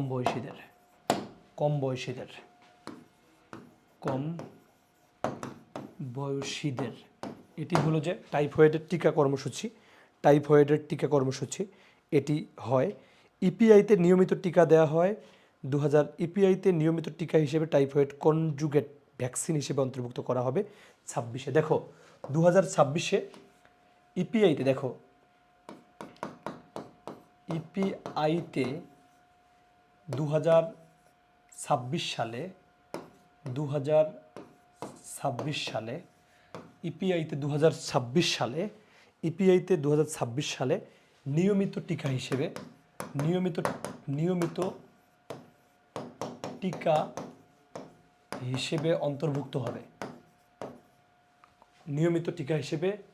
অন্তর্ভুক্ত হবে কোনটি? অন্তর্ভুক্ত হবে এই টাইফয়েড টিকা। ইপিআইতে এখন 11টি আছে, এটি হলে তখন হয়তো 12টা হবে। হ্যাঁ, দেখো ইপিআইতে 2026 সালে নিয়মিত টিকা হিসেবে অন্তর্ভুক্ত হবে এই টাইফয়েড টিকা ক্যাম্পেইন না, টাইফয়েড টিকাটা অন্তর্ভুক্ত হবে। টাইফয়েড টিকা ক্যাম্পেইন 2025 শুরু হয় 12 অক্টোবর 2025। 9 মাস থেকে 15 বছরের কম বয়সীদের টাইফয়েড টিকা দেওয়া হয়। ইপিআই এক্সপ্যান্ডেড প্রোগ্রাম অন ইমিউনাইজেশনে 2026 সালে নিয়মিত টিকা হিসেবে অন্তর্ভুক্ত হবে এই টাইফয়েডের টিকা। ওকে, এরপরে আমরা যেটি দেখব সেটি হচ্ছে ইপিআইটা কি। ইপিআই হচ্ছে এক্সপ্যান্ডেড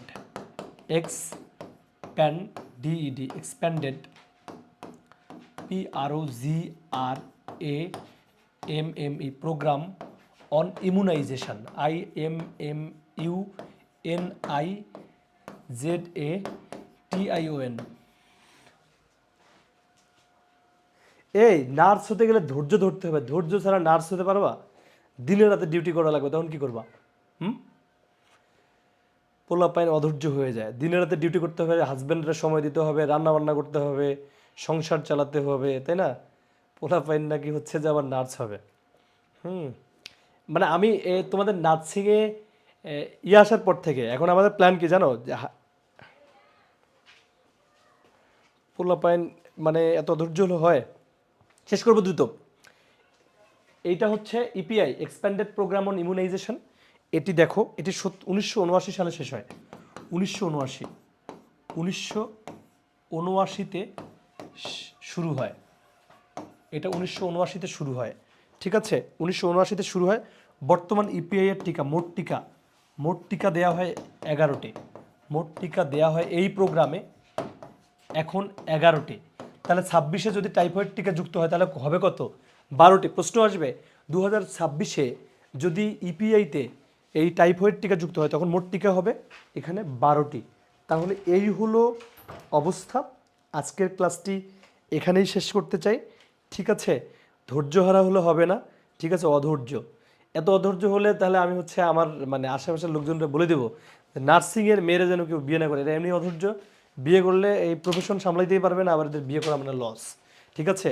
ধৈর্য হও, ধৈর্য ধরো, তাহলে আমরা মাঝে মাঝে ক্যাম্পেইন করবো যে নার্সিংয়ের মেয়েদেরও বিয়ে করা যায়, ঠিক আছে। তারা ধৈর্য ধরে ক্লাস করে নার্সিং প্রফেশন সামলায় এবং সংসারও সামলাতে পারবে, ঠিক আছে। আজকের ক্লাসটি এখানেই শেষ করলাম এবং আজকের ক্লাসটি কিন্তু খুবই গুরুত্বপূর্ণ, সবাই এই ক্লাসটি পড়বা। এখান থেকে অনেক অনেক প্রশ্ন কমন আসার সম্ভাবনা আছে। সবাইকে স্বাগত জানিয়ে আবারও শেষ করছি। Thank you.